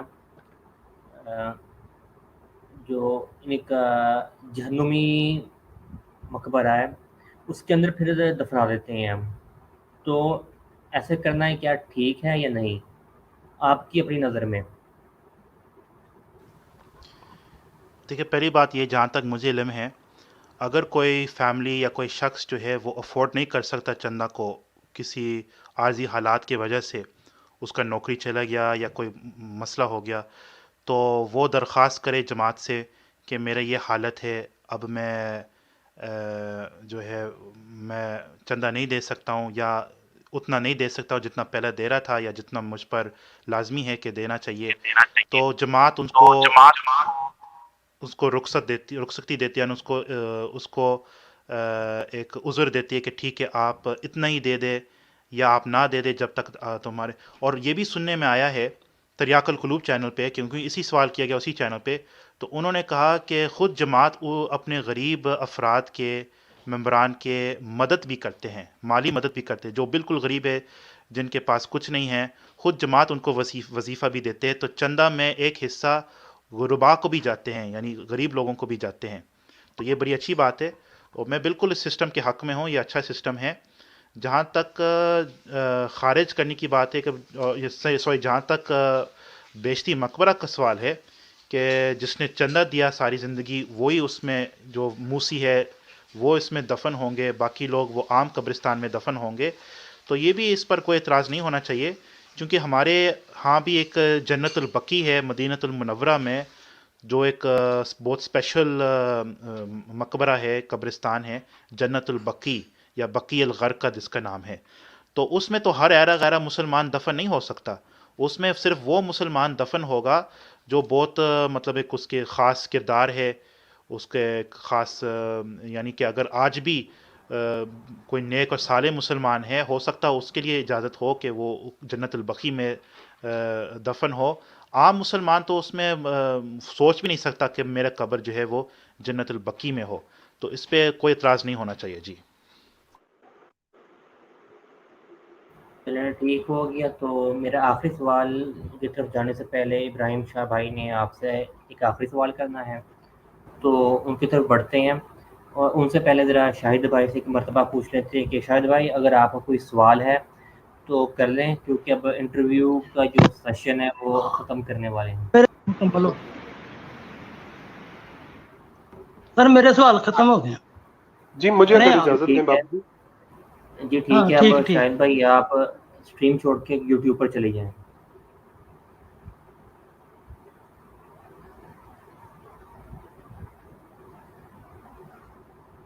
جی جی ابراہیم بھائی. اچھا تھینک یو جی. اچھا عبد القادر صاحب، پہلے دو کمنٹس جلدی جلدی میں کرتا جاؤں گا اور پھر سوالات کی طرف بڑھوں گا، کیونکہ مجھے جانا ہے تو میں جلدی سے سوالات کر جاتا ہوں. پہلی بات جو آپ نے کہا کہ جماعت مدد کرتی ہے، یہ بالکل جھوٹ بات ہے.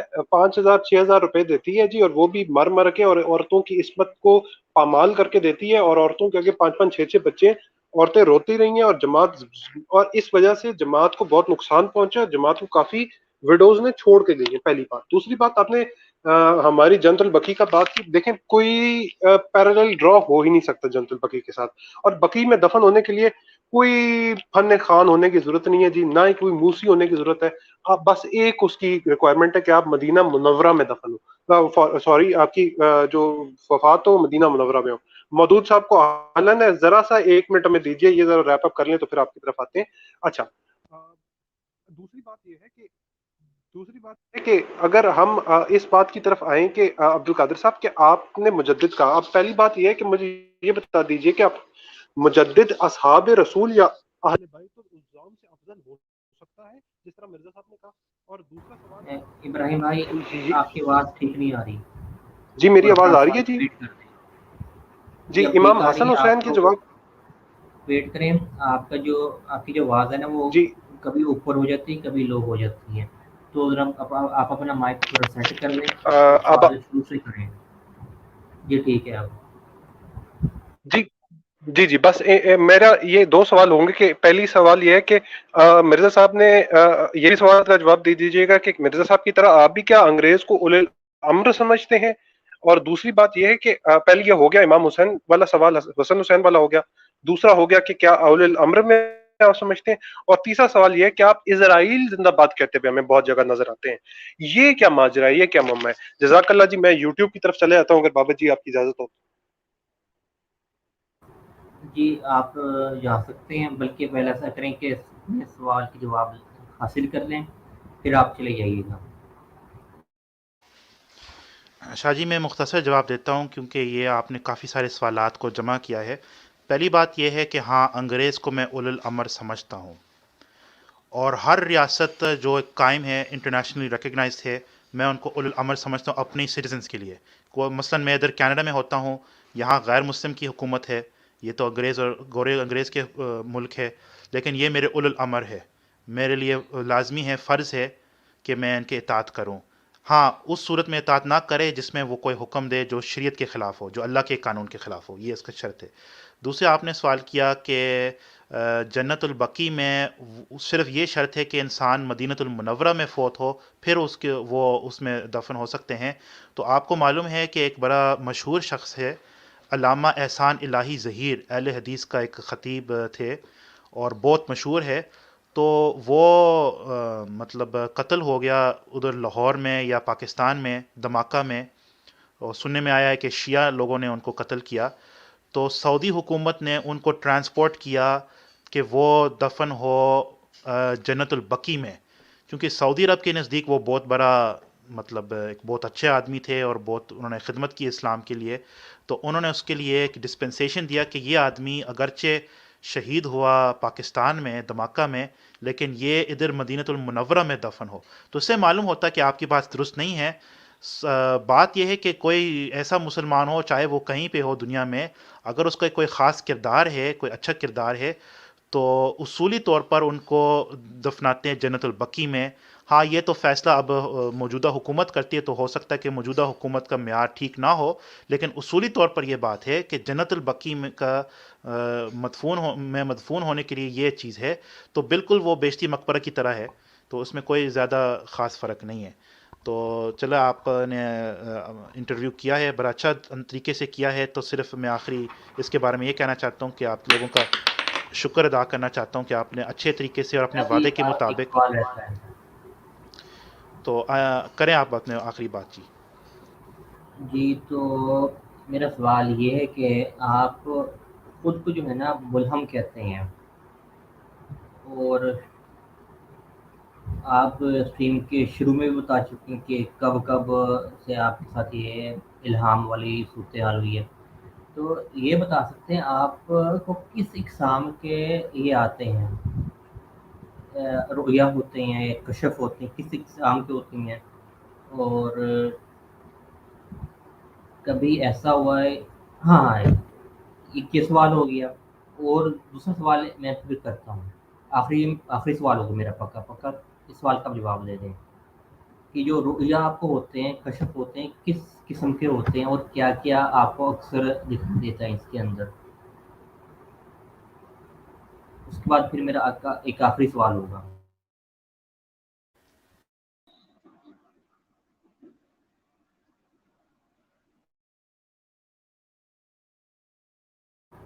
مائک انمیوٹ کریں۔ جی یہ جو مجھ پر جو الہام ہوتا ہے وہ ایک وحی الخفی، اس کا ایک اور اصطلاح ہے، یعنی دل میں ایک القاء ہوتا ہے، ایک فرشتہ ہے یا روح القدس ہے، وہ جو میرے دل میں آتا ہے، یا دل میں کوئی بات نفخ کرتی ہے، دل میں پھونکتی ہے کوئی بات، تو وہ بات اللہ کی طرف سے ہے، اس لیے اس کو الہام کہتے ہیں۔ یہ وحی الخفی ہے، یہ وحی الجلی نہیں ہے۔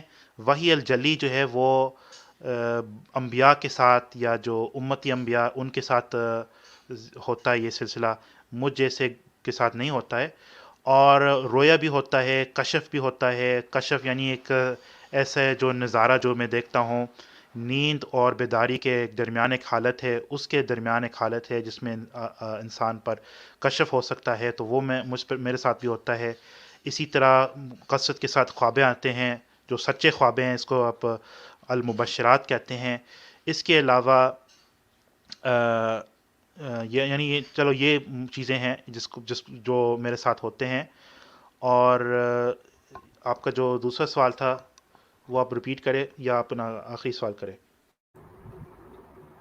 تو جیسے کہ آپ نے کہا، آپ اپنا جواب تھوڑا ریپیٹ کر دیں گے مختصراً۔ بیسیکلی میں کہہ رہا ہوں کہ الہام کیا ہوتا ہے، جو میرے ساتھ ہوتا ہے الہام، جی وہ جی دو جی چیزیں۔ جی یاد آ گیا۔ اچھا، تو جیسے آپ نے کہا تھا کہ آپ کو جو ہے نا وہ الہام جو ہوتا ہے وہ دل پر ہوتا ہے اور جاگنے اور نیند کے درمیان ہوتا ہے، تو میں آپ کو ایک صحیح حدیث ڈھونڈ کے بھی دکھا سکتا ہوں جس کے اندر رسول اللہ صلی اللہ علیہ وسلم کا فرمان مبارک ہے کہ یہ نبی ایسے گزرے ہیں جن کو نیند کے اندر وحی ہوتی تھی۔ تو خیر وہ پھر کبھی اس پر بات کریں گے۔ ہاں جو اب میرا آخری سوال ہے اس کو آپ نے غور سے سننا ہے۔ آپ پہلے بھی جو ہے نا دعویٰ کر چکے ہیں کہ آپ کو جو ہے نا خدا نظر آتا ہے، ایسے ہی ہے نا؟ اسی سے پھر میرا ریلیٹڈ سوال ہے۔ خدا نظر آتا ہے؟ نہیں، یہ ہرگز میں نے کوئی ایسا دعویٰ نہیں کیا کہ مجھے خدا نظر آتا ہے۔ چلیں ٹھیک ہے پھر۔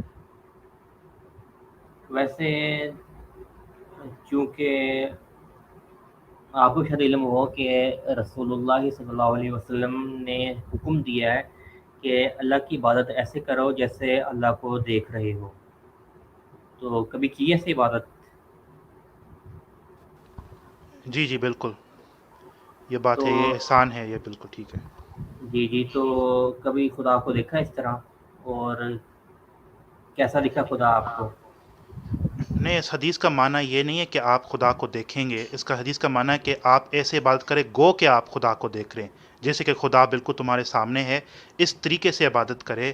تو بعض اوقات مجھے یہ ایک توفیق ہوا کہ میں نے اس طریقے سے بھی عبادت کی ہے کہ گو کہ خدا بالکل میرے سامنے کھڑا ہے، لیکن یہ نہیں مانا ہے کہ اس حدیث کا کہ آپ ویسے ہی واقعی خدا کو آپ دیکھ رہے ہیں۔ خدا تو انویزیبل ہے، وہ تو غائب میں ہے، وہ تو پردے کے پیچھے، آپ ان کو نظر نہیں، اس طرح کا نظر نہیں آئے گا دنیا میں، یہ بات ہے۔ چلیں ٹھیک ہے، اب ہم اپنے اگلے سیشن کی طرف بڑھتے ہیں۔ تو پہلے جو آپ سے سوال کریں گے وہ عدیل بھائی کریں گے، اور آگے بڑھنے سے پہلے آپ کو بتاتا چلوں کہ یہ جو سوال کریں گے یہ اپنے خود ذمہ داری پہ کریں گے، اور ہوسٹ ذمہ دار نہیں ہوگا۔ آپ کو منظور ہے پھر؟ دیکھیں، وہ اچھے سوال کرے، یعنی کوئی بدتمیزی، کوئی ذاتی حملہ نہ کرے، یہ ایک چیز ہے، اور دوسرا یہ کہ کافی ٹائم بھی ہو گیا، تو اب اس کو 15 منٹ میں ریپ اپ کرے، یہ جو آخری آپ کا حصہ ہے، تو برائے مہربانی، تو پھر اب شروع کریں اپنا سوالات۔ جی بس 20 منٹ لگیں گے، تو پھر کرتے ہیں اینڈ کی طرف۔ چلیں عدیل بھائی، آپ سوال شروع کریں۔ السلام علیکم جی، میری آواز درست آ رہی ہے؟ جی وعلیکم السلام، ماشاءاللہ آپ کی آواز درست آ رہی ہے۔ شکریہ۔ اچھا جی، میرا ملم صاحب سے سوال یہ ہے کہ ان کے الہام کے متعلق ہے کہ ان کو جب الہام ہوتا ہے تو کیا خدا جو ہے ان کو انہی کے نام سے مخاطب کرتا ہے یا مختلف نام سے مخاطب کرتا ہے؟ کوئی لاڈ والا نام ہو گیا یا نام بدل دیا؟ ایک تو یہ، دوسرا یہ کہ جب خدا ان کو الہام کرتا ہے تو اس میں جو پیغام ہوتا ہے وہ پیغام صرف ان کی ذات تک محدود ہوتا ہے، یا خدا ان کو کہتا ہے کہ یہ جو میں نے تجھے پیغام دیا آگے دوسرے انسانوں تک میرا یہ پیغام پہنچا؟ جی، اس کے بعد میں دوسرا سوال کروں گا۔ جواب یہ عرض ہے کہ مجھ پر جو الہام ہوتا ہے اس میں یہ نہیں ہوتا ہے کہ مجھے نام پکار کے مجھے خطاب کیا جاتا ہے، بلکہ مجھ سے صرف بات کی جاتی ہے۔ تو ظاہر ہے جب آپ کسی کے ساتھ بات کر رہے ہیں ان کے نام لینا ضروری نہیں ہے، جب آپ ان کے ساتھ آمنا سامنا ایک مکالمہ چل رہی ہے، جیسے کہ میرا آپ کے ساتھ بات ہو رہی ہے، ابھی میں نے آپ کا نام نہیں لیا لیکن آپ سے میں مخاطب ہوں، تو اسی طرح مجھ پر الہام ہوتا ہے۔ دوسری آپ نے یہ سوال کیا کہ اگر آپ ریپیٹ کر سکتے تو کون سا سوال تھا؟ جی، آپ کو جو الہام ہوتا ہے اس میں خدا آپ کو جو پیغام دیتا ہے وہ پیغام صرف آپ کی ذات تک محدود ہے، یا خدا آپ ہاں سے جی یہ ٹھیک ہے کہتا ہے کہ یہ پیغام جی۔ آگے لوگوں تک بھی پہنچاؤ؟ بعض الہامات ایسے ہیں جو میرے لیے مختص ہے، جو میرے لیے اسپیسیفک ہے، اور وہ کوئی جیسے کہ کوئی مثلاً کوئی رغبت ہوگی، کوئی تلقین ہوگی کہ یہ کوئی عمل کرے، کوئی نفل پڑھے، کوئی اچھا عمل کرے، تو وہ میرے لیے ہے۔ اور بعض ایسے الہام ہیں جس کو موٹے موٹے الہامات میں سمجھتا ہوں، جس میں ایک پورا کا پورا بیانیہ ہے کہ یہ ایک بیانیہ ہے، اللہ کی طرف سے آیا ہے، تو میں سمجھتا ہوں کہ یہ تو تمام مسلمانوں کے لیے ہے کہ ان کو میں بتائیں کہ یہ ایک بیانیہ ہے جو الہامی بیانیہ ہے، تو اس کو بھی آپ بھی سمجھیں، اس کو بھی آپ بھی اختیار کریں۔ جی اچھا، تو جو الہام آپ کو خدا کرتا ہے دوسرے لوگوں کے لیے، اس کو پھر آپ لکھ لیتی ہیں کہ یہ میں نے بات دوسرے لوگوں تک پہنچانی ہے؟ جی لکھ لیتا ہوں، اور یاد بھی کرتا ہوں اپنے دل میں کہ یہ ایک بیانیہ ہے جو اللہ کی طرف سے ہے، جو کہ الہامی بیانیہ ہے، تو جب بھی مجھے موقع ملتا ہے میں اس کا تبلیغ کرتا ہوں، میں اس کا نشر اشاعت کرتا ہوں، میں لوگوں میں بتا دیتا ہوں کہ یہ ایک بیانیہ ہے میرا۔ مثلاً یہ ایک میں آپ کو دیتا ہوں کہ یہ جو اسرائیل ہے اس کو تسلیم کرے، ان کے ساتھ دشمنی نہ کرے، اس کے ساتھ مخالفت نہ کرے، جنگ نہ کرے، یہ ایک سیاسی بیانیہ ہے، لیکن میں سمجھتا ہوں کہ یہ سیاسی بیانیہ میرے اپنے طرف سے نہیں ہے، یہ ایک الہامی بیانیہ ہے، تو جب مجھے موقع ملتا ہے تو میں لوگوں کو کہتا ہوں کہ اسرائیل کے ساتھ دشمنی نہ کرے. اسرائیل ہمارے اہل کتاب برادر ہے، تو ہم ان کو تسلیم کرے، اور یہ جو فلسطینی دہشت گرد ہے حماس وغیرہ، ان کو مذمت کرے. یہ ایک ویسے ایک سیاسی بیانیہ ہے، لیکن میں ان کے لوگوں کے ساتھ شیئر کر رہا ہوں کہ میں سمجھتا ہوں کہ یہ اللہ کی طرف سے بات ہے. جی. اچھا، تو کبھی آپ کو ایسا الہام ہوا کہ کوئی قرآن شریف کی آیت شریف یا کوئی زیر زبر وہ منسوخ ہو گئی ہو، یا اس میں کوئی نئی چیز ایڈ کرنے کا کہا گیا ہو آپ کو؟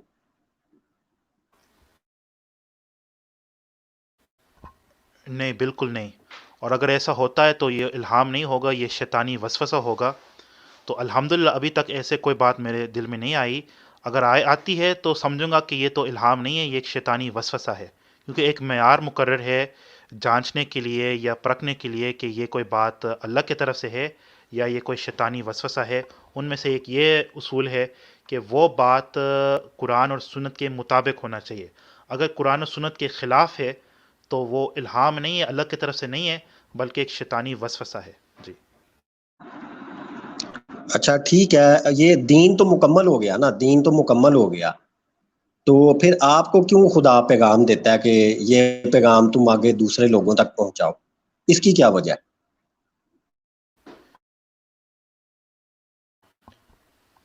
کیونکہ یہ جو پیغام ہے یہ دین کی تکمیل پر کوئی سوال نہیں اٹھاتا ہے. دین بے شک مکمل ہے، اور یہ جو میرے پیغام ہے یا جو میرے بیانات ہے یہ دین کے مطابق ہے، دین کے خلاف نہیں ہے، یا کوئی ایڈیشن نہیں ہے، کوئی ڈیلیشن نہیں ہے، کوئی کمی بیشی کی بات نہیں ہے. وہ دین کے مطابق جو بات ہے وہ بالکل جو ہے وہ درست ہے اور وہ کرنا چاہیے. جی. اچھا، آپ نے یہ فرمایا کہ اگر کوئی قرآن شریف کی کوئی آیت منسوخ کرنے کا الہام ہو یا اس میں کوئی چیز ایڈ کرنے کا ہو تو وہ شیطانی الہام ہے. تو اگر بابا جی مجھے اجازت دیں تو کیا میں ادھر کچھ مرزا صاحب کا فرمان ادھر رکھ سکتا ہوں، یا اس کو کوئی اگلی اسٹریم میں رکھنا ہے آپ؟ فی الحال ایز اے ریفرنس آپ دکھا دیں تاکہ اگلی اسٹریم میں جو ہے نا پھر بات کی جا سکے. جی ٹھیک ہے. اچھا، مرزا صاحب نے فرمایا کہ آج سے خدا کے حکم سے تلوار کا جہاد حرام کر دیا جاتا ہے. آج سے خدا کے حکم سے، تو قرآن شریف تو ایسا نہیں ہے، تو یہ مرزا صاحب چل گئے قرآن کے خلاف. ایک بات. دوسری بات، مرزا صاحب نے یہ بھی فرمایا ہوا ہے کہ قرآن شریف میں اللہ تعالیٰ نے فرمایا کہ 1857 میں میرا کلام آسمان پر اٹھایا جائے گا. اب میرے علم میں کوئی ایسی آیت شریف نہیں جس میں 1857 کا ذکر ہو. یہ دو باتیں مرزا صاحب نے، ایک تو اس میں ایڈ کرنے کی کوشش کی، دوسرا ایک کو منسوخ کرنے کی کوشش کی. تو آپ کے خیال میں مرزا صاحب کے جو دونوں الہام شیطان تھے، یا آپ ان کو رحمانی الہام کہیں گے؟ بابا جی اگر آپ چاہیں تو وہ حوالہ لگا دیں، میں نے آپ کو سینڈ کر دیا جہاد والا. دوبارہ آپ بتا دیں. میں نے آپ کو لیٹسٹ سینڈ کیا، ابھی ادھر مل جائے گا آپ کو دوست احباب میں. خدا کے حکم سے آج سے جہاد، تلوار کا جہاد، وہ مل جائے گا آپ کو. جی جی جی چلیں آپ بات کنٹینیو کریں 1 منٹ کے لیے، میں پھر وہ حوالہ کھول کر دکھا دیتا ہوں. جی حوالہ مل گیا ہے، میں کھول رہا ہوں یہاں پر.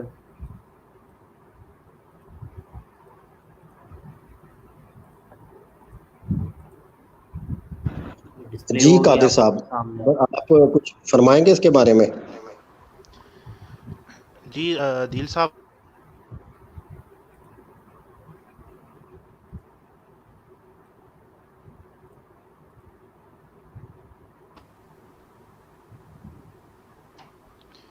اچھا میں نے اس پر بات کی ہے. اب اگر شاید آپ سن رہے تھے جب شاہ جی ابراہیم شاہ جو ہے انہوں نے مجھ سے یہی سوال کیا کہ یہ جہاد کو منسوخ کرنے کا کیا حقیقت ہے، تو میں نے ان کو بتایا کہ حضرت صاحب نے اس کا پس منظر یہ ہے کہ اس بات کر رہے ہیں، اس جہاد کے بارے میں بات کر رہے ہیں جو سراسر دین میں اس کی بنیاد ہی نہیں ہے، جس کو ہم offensive جہاد کہتے ہیں، جس کو آج کے دور میں آپ دیکھتے ہیں طالبان والی جو جہاد ہے یا القاعدہ والی جو جہاد ہے، یہ جس چیز کو کہتے ہیں، حضرت صاحب نے کہا کہ یہ چیز حرام ہے.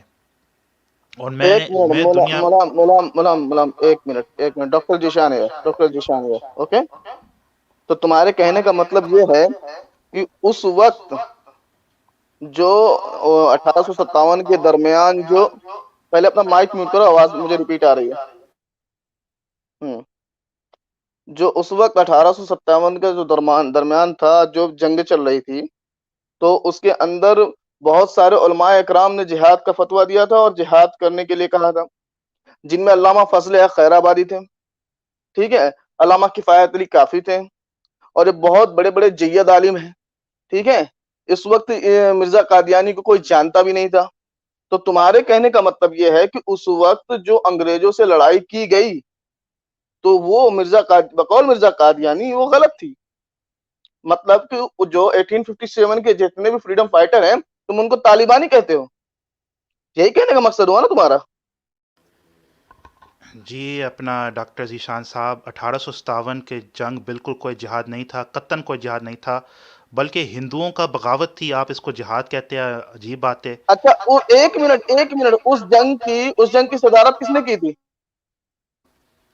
بھائی صدارت پتہ نہیں کس نے کی ہے, لیکن اکثر جو سپاہی تھے, اکثر سپاہی ہندو. یار میرے بات سنیں, ڈاکٹر صاحب آپ ہمیشہ ایسے کرتے ہیں. آپ نے سوال کیا, مجھے جواب دینے کا موقع دے. آپ اپنا مائک میوٹ کریں, میرے سوال سنیں, میرے جواب سنیں. یہ جو 1857 میں آپ سے میں اس کو مختصر جواب دیتا ہوں. 1857 میں اکثر جو سپاہی تھے وہ پہلے انگریز کے سپاہی میں, اس لیے اس کو غدر کہتے ہیں, وہ میوٹنی تھا, وہ ہندو تھے, بنگالی ہندو تھے اکثر. ہاں کچھ مسلمان ان کے ساتھ ملے ہوئے تھے جو جاہل قسم کے مسلمان تھے, جو طالبانی والے سوچ تھے. اور آپ نے کہا کہ علماء اس کے حق میں تھے, پتہ نہیں کون سے علماء کی آپ بات کر رہے ہیں. میرے پاس علماء کے فہرست تھے, سید نذیر حسین دہلوی, محمد حسین بٹالوی اور بہت سارے دیگر علماء جو غیر احمدی علماء تھے, جنہوں نے فتویٰ دیا کہ یہ کوئی جہاد نہیں ہے, یہ بغاوت ہے, یہ دہشت گردی ہے, یہ حرام ہے, اور جو لوگ اس میں لڑ رہے ہیں وہ جانور کے مانند ہے. یہ ان کے الفاظ ہے. تو ہم بھی اس کو ایک ناجائز سمجھتے ہیں, ایک غدر سمجھتے ہیں. اور اسی چیز کو حضرت صاحب نے کہا کہ میں اس چیز کو حرمت کو واضح کرنے کے لیے آیا ہوں کہ یہ کام نہ کریں, یہ زیادتی ہے. اپنے حکومت کے, اپنے ریاست کا احترام کرے, اس کے خلاف بغاوت نہ کرے. کب سے یہ بغاوت جو ہے جائز ہو گیا اسلام میں؟ آپ کیسے کہہ سکتے ہیں کہ 1857 کا جنگ یہ تو ایک بغاوت تھی. مجھے بات کرنے دیں, آپ تقریر مت کریں, مجھے بات کرنے دیں. عبدل بھائی آپ بھی بات کیجیے گا, مجھے جسٹ ایک منٹ دیجیے خالی. آپ کے کہنے کا مطلب یہ ہے کہ بہادر شاہ ظفر جو کہ اس وقت مغل کا شہنشاہ تھا, بادشاہ تھا مغلوں کا, اس نے اس جنگ کی صدارت کی, وہ طالبانی تھا.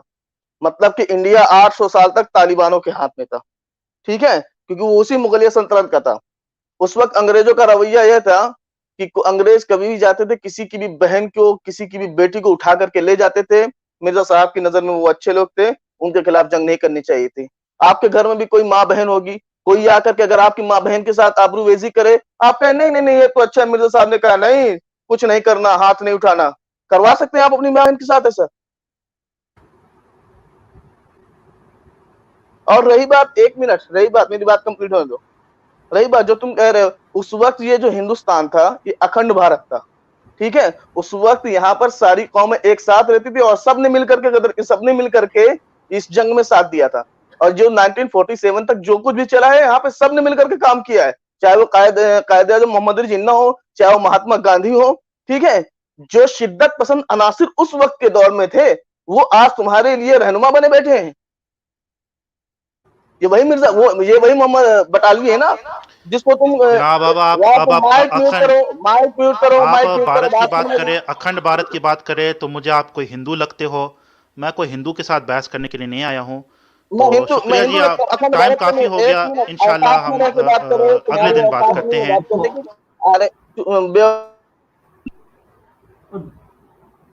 یار میں نے سوال کرنا تھا اس سے.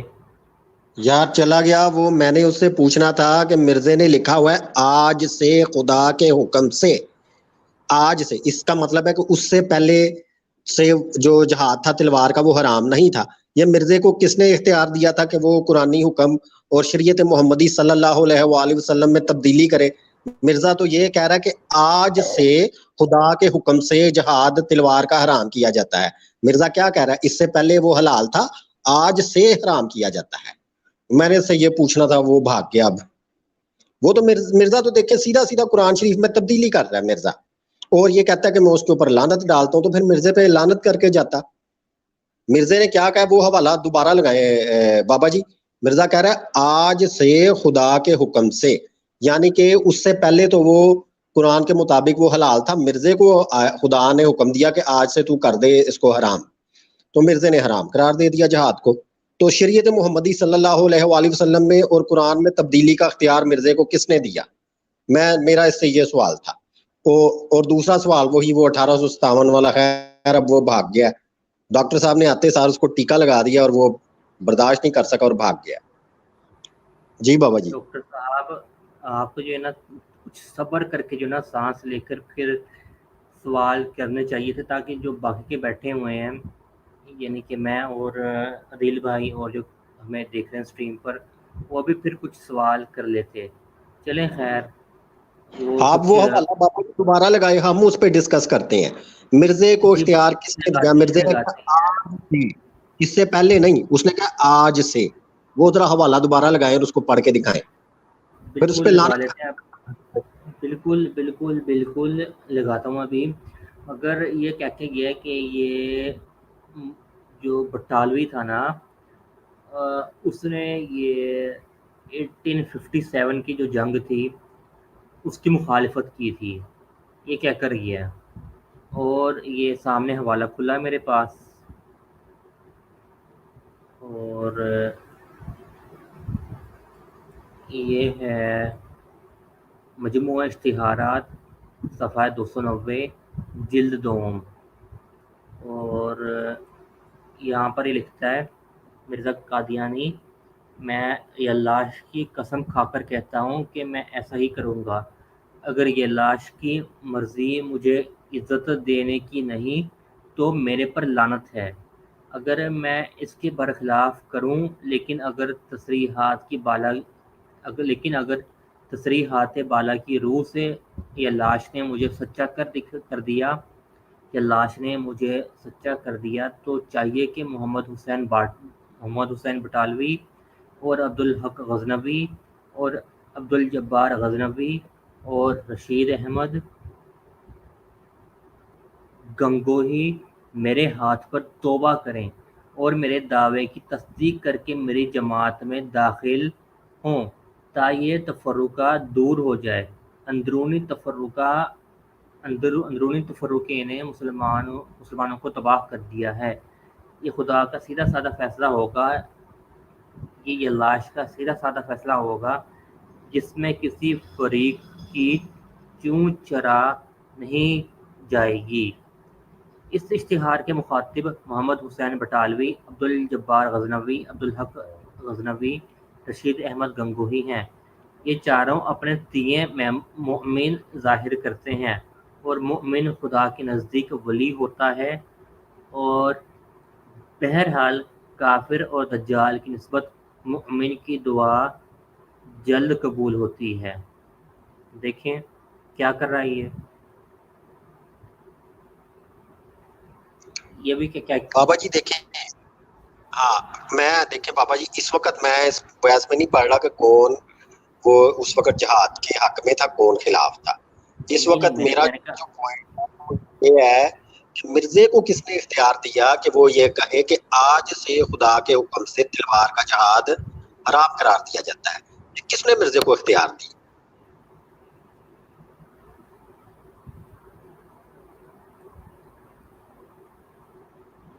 آپ وہ حوالہ لگا یہی لگا دیا.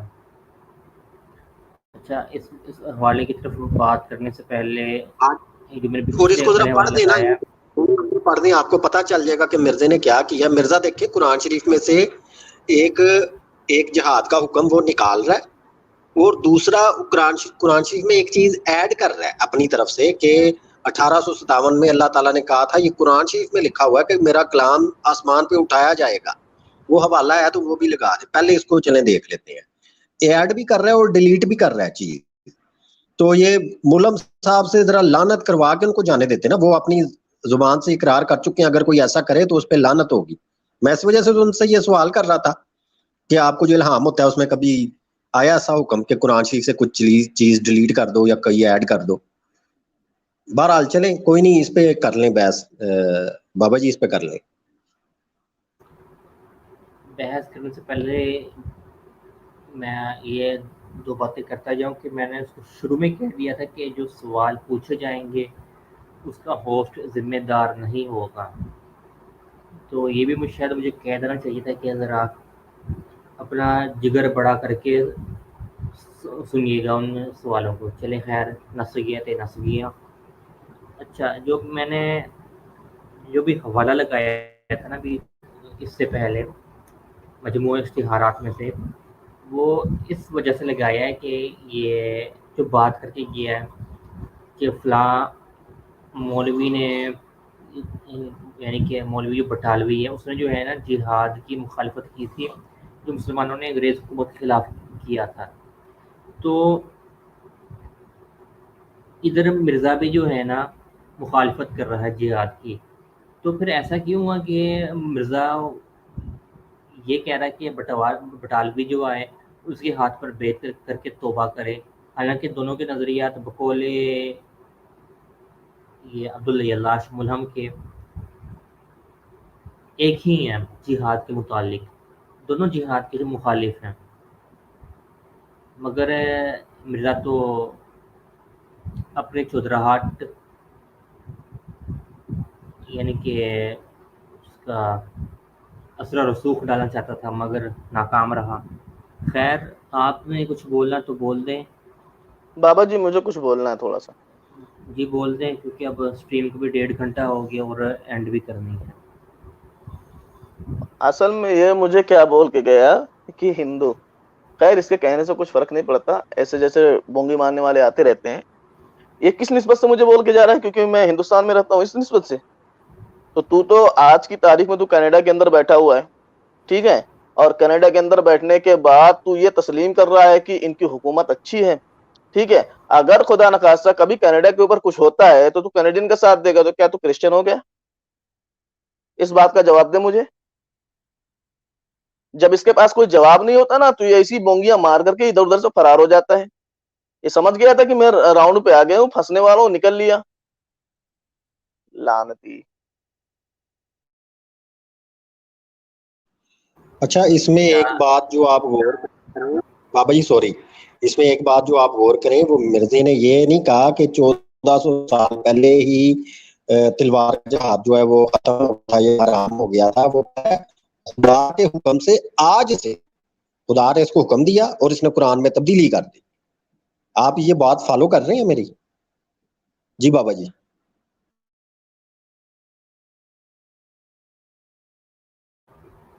بالکل، اور یہ دیکھیں اس کی چلاکی ہیں، ایک طرف تو یہ جہاد کو ختم کر رہا ہے اپنے تیے پانچے کے ذریعے، اور دوسری طرف یہ اس بات پر زور دیتے کہ جو انگریز حکومت ہے اس کے تھلے لگا جائے، ان کے نیچے لگا یعنی کہ انگریز حکومت کے نیچے لگا جائے۔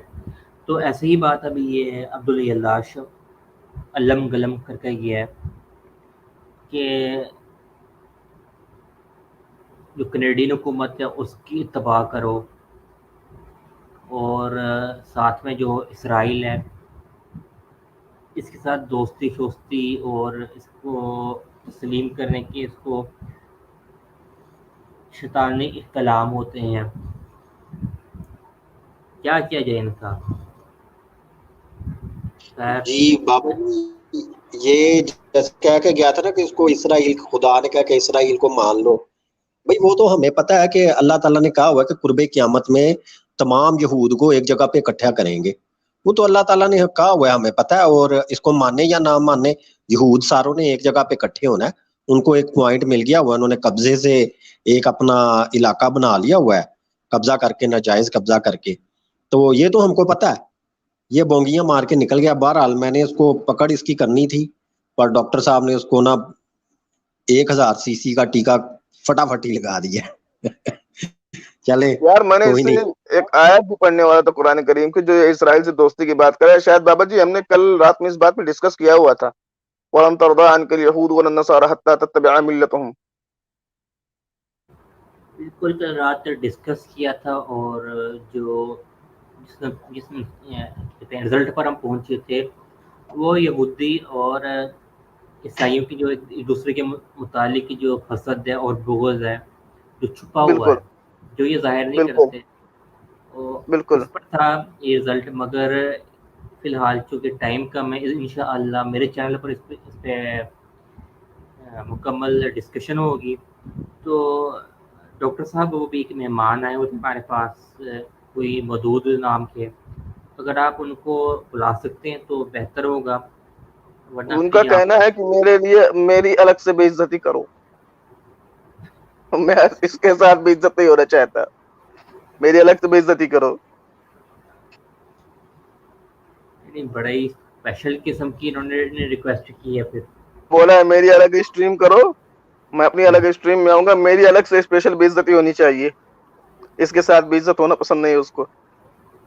چلیں ٹھیک ہے. اور چونکہ یہ stream on behalf of Kashif بھائی کی جا رہی ہے تو انشاءاللہ اس کا اجر عبداللہ لاش کو ایکسپوز کرنے کا اجر کاشف بھائی کے پاس بھی جائے گا انشاءاللہ.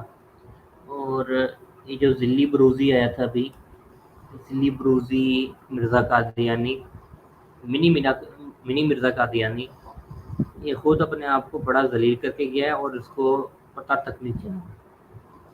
خیر اب ہم اسٹریم اختتام کرتے ہیں اور ٹائم بھی کافی زیادہ ہو گیا ہے.